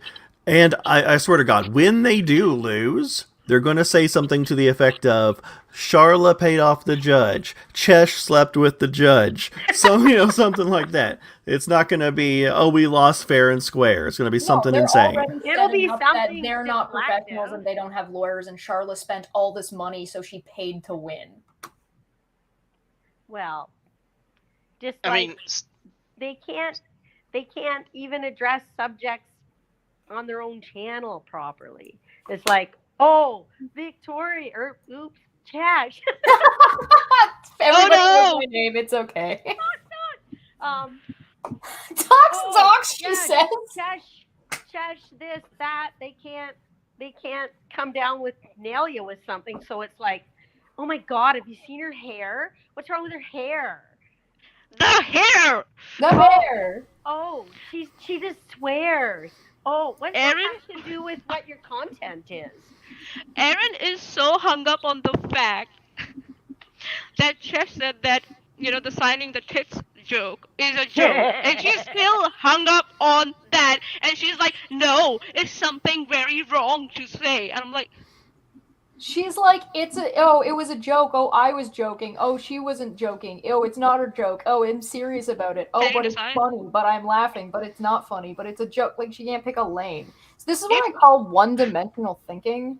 And so I have, 4-5 dimensions. And so 0 is when you just answer a question. Like, somebody says, do you like jam, or do you like strawberry jam? And you say yes. You're not really considering, anything besides you like strawberry jam. One-dimensional thinking is when you are making a point or an argument, but you're only thinking about what you're saying right then, and you just think that it sounds good right now. Two-dimensional thinking is when you realize there's another person in the conversation. You and this other person are talking, and so you might think that what you say is going to is a response to what this other person is saying. Third-dimensional thinking is when you start realizing there's other fucking people that can see the conversation. And fourth-dimensional thinking is when you bring time into it. Because now we're on the internet. So somebody could watch what I'm saying 2 years from now. And that's going to matter. And you're thinking ahead, and you're thinking backwards. Well, what did I say this time? And is what I'm going to say now going to be a problem for what I said before? Or is what I'm going to say now going to be a problem for me in the future? And you're engaging with the flow of the conversation about, what is this person going to say next? Or what do I want them to say next when it comes into discussion? These people are one-dimensional thinkers. They say whatever they think. This all is going to go over their head, Chesh. They say whatever they think is going... I don't care if they understand it. That's not my I know. problem. I'm just saying.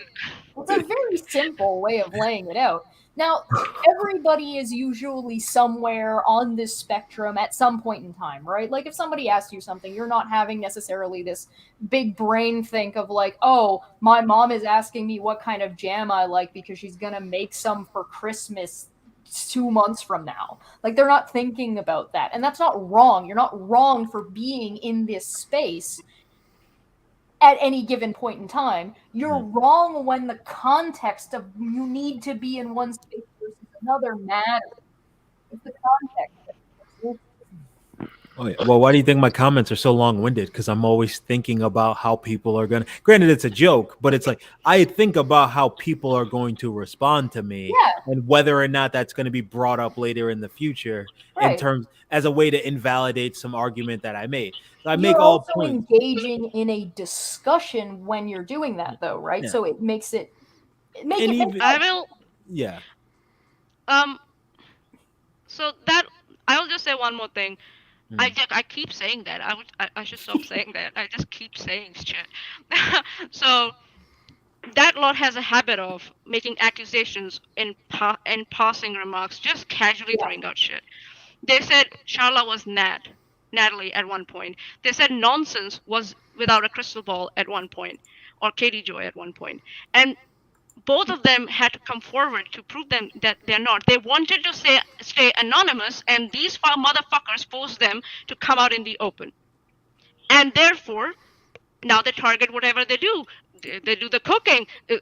Well, how dare you use that fucking whatever brown sugar in there? And like, so it's this behavior, and then they don't retract anything. They said, get over it. I'm never going to apologize for what I did, for a mistake I made. Just get over it. That's what their thing is. That doesn't make you a very good human being, in my opinion. I would say that. Right? Right. Sorry, go ahead, Sirius. the term that they like to use of if you can't take it, get off the internet or whatever, like that works by if somebody takes like a fly by night, like you're dumb, and then like that's it, that's all they get. But when you're like part of a group that constantly is just harassing somebody day and night, like they are, then that no longer applies. Nobody should have to put up with that. Nobody ever should have to put up with that. Nobody should have to create a new name or get off the internet because every entire time they wake up, they're constantly going to be peppered with insults or whatever by any group. That group should stop existing. Everybody who's part of that group should not have access to the internet anymore for the rest of eternity. It's insane. And they can say, get off the internet. So what's their excuse for Charla, who wasn't even on the internet? Right. She did. She left. And it didn't matter. What little bit of presence that she had, she left. And did they stop? That was a question that the judge asked Charla's expert witness. The judge asked, well, what is the... Hold on. I wrote it down. Let me keep talking. I'll do it, and then we'll end on that. Well, I also want to get the quote. I'm also going to piggyback off of Sirius's point, and also your mom's point, is that to say get off the internet, right? It's no different than the logic of, well, if you don't like America, then leave it. It's like, well, clearly you think it sucks because I'm telling you all the reasons why, the obvious reasons as to why it sucks for me, and you're telling me to leave it. It's like, well, if you don't think me wanting things to not suck for me because I look different is a bad thing, you leave. I want things to be equal for everyone and everything to be cool. So, and also to once again to if the internet is so bad, yes, if it's only bad because you're making it bad on purpose.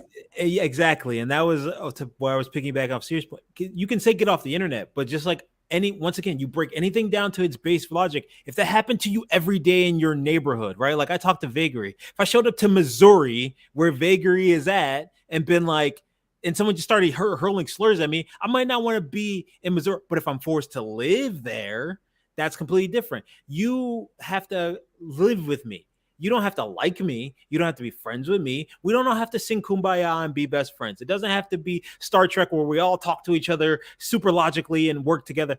But at the very least, we have to respect one, because we all have to live here. We all have to live. We all have to exist on the internet together. I fucking hate the internet. I'm not even that old and I hate the internet. But guess what? I have to exist on it, and I would love to condescend and talk down to people because I have a literal fucking degree to do so, but I don't, because that would make it uncomfortable for everyone else. That's just basic human decency. Yeah. So in the end, what they're doing is they're making the space or the platform toxic for other people, and then they're saying to other people, get the fuck off the platform. No, it doesn't matter. You're the one making it toxic. You get the fuck out of here. Yep. That's how it works. Right? So, and one more thing. One more thing. I promise. People trying to justify that they call someone with struggling with mental well-being psycho. Yeah, you could. Maybe you need to expand your vocabulary so you can talk about that. Express your feelings and thoughts better instead of calling someone a psycho. You know, you could not have called that person a psycho and still express your opinions about them. So stop trying to justify bad behavior. Or you could have even said it like, "Oh wow, that's psycho. That's crazy. This behavior is psycho," and like left it at that. That's not what happened. It was drilled over and over. Over and To over. the point that they were trying to justify it with a medical professional. They were Yep. trying to get it's way deeper than you think. It's way deeper than you think. It's the Trump thing of being like, I said it enough, therefore it validates itself because people agree with me type of Hang thing. on. You know, Are we forgetting something core about these people? Is that the reason why they keep using psycho over and over again is because they're projecting really fucking hard, and these people are fucking psychos. Yeah, well, yeah, that goes without saying. I wouldn't go that far. I'm not going to give them the courtesy because that will just give them an excuse. Seriously. So, In my professional opinion, they're psychos. There you go. We win. So the judge asked the professional, the expert witness, should a situation begin like what is being described here with Charla, and the judge didn't say it was Charla, I'm just giving you the context. Should a situation begin and someone shuts down and gets out of the group, what is likely to happen? Like, will things die down? Will things stop? And the expert witness said and whether or not it's even possible for them to get out of the group and to shut down. Because that's a question too, because not everybody can do that. Some people, it's their job. Some people, their banking is online. Some people, like, you can't just leave Their the business internet. is It's not that online. simple. And the expert witness said, it's a question that an individual can ask, but there is no guarantee. You can ask yourself if this will, like, help me to get out. Will it be good for me? Whether or not it continues, then maybe it will be a good thing for you to do personally. But as for it resolving the actual issue or the issue actually stopping, it's a crapshoot. It's a coin toss. He was like, in some cases, yeah, it'll die down and stop, and in other cases, it will make it worse. And you have no way to know which way it will go ahead of time. No way to know. From a professional. This is what the expert said. Wow. So, just get off wow. the internet is bullshit. It's just straight bullshit. And the same thing is like no. leaving the accusations out there hung in the air and not doing anything about it, and you're like, oh, I can't do anything about it, I can't control my people. That's why you need to make sure what the fuck you talk about on your platform. If you can't baka. control what happens on your own platform, you shouldn't have a platform. Yep. All right, we're gonna wrap up. This was fun. I hope everybody had a good time. I know we got a little heavy at the end there. There's always lots to talk about. We'll be back next month. It's going to be April 1st. Hell yeah. We're trying to dedicate to one rum and coke a month. If you would like to join us and come up on the panel in the future, please let me know. I can see about getting you a link. And it's great if I know ahead of time who wants to be here and what's up. We do keep it limited to 6. No, don't give me money for fucking StreamYards because I don't want more than 6 people up here at a time. Because we need more donations. Utter fucking chaos. Cash only needs one person, and it's me in short shorts with heels and a banana hammock. Donate to that Cabana Boy Fund, people, because it's happening. It's real. I want Chesh's mom as my mom. I want my short shorts. I wanna hang out with Manya in New Zealand. I want it all, Yes. and I want it now. Thank you so much for joining us, everyone. We're Thanks getting out for of here. having Say me. goodbye. Oh, Bye. before we leave, we just compared these guys to Trump again. Oh, god damn it.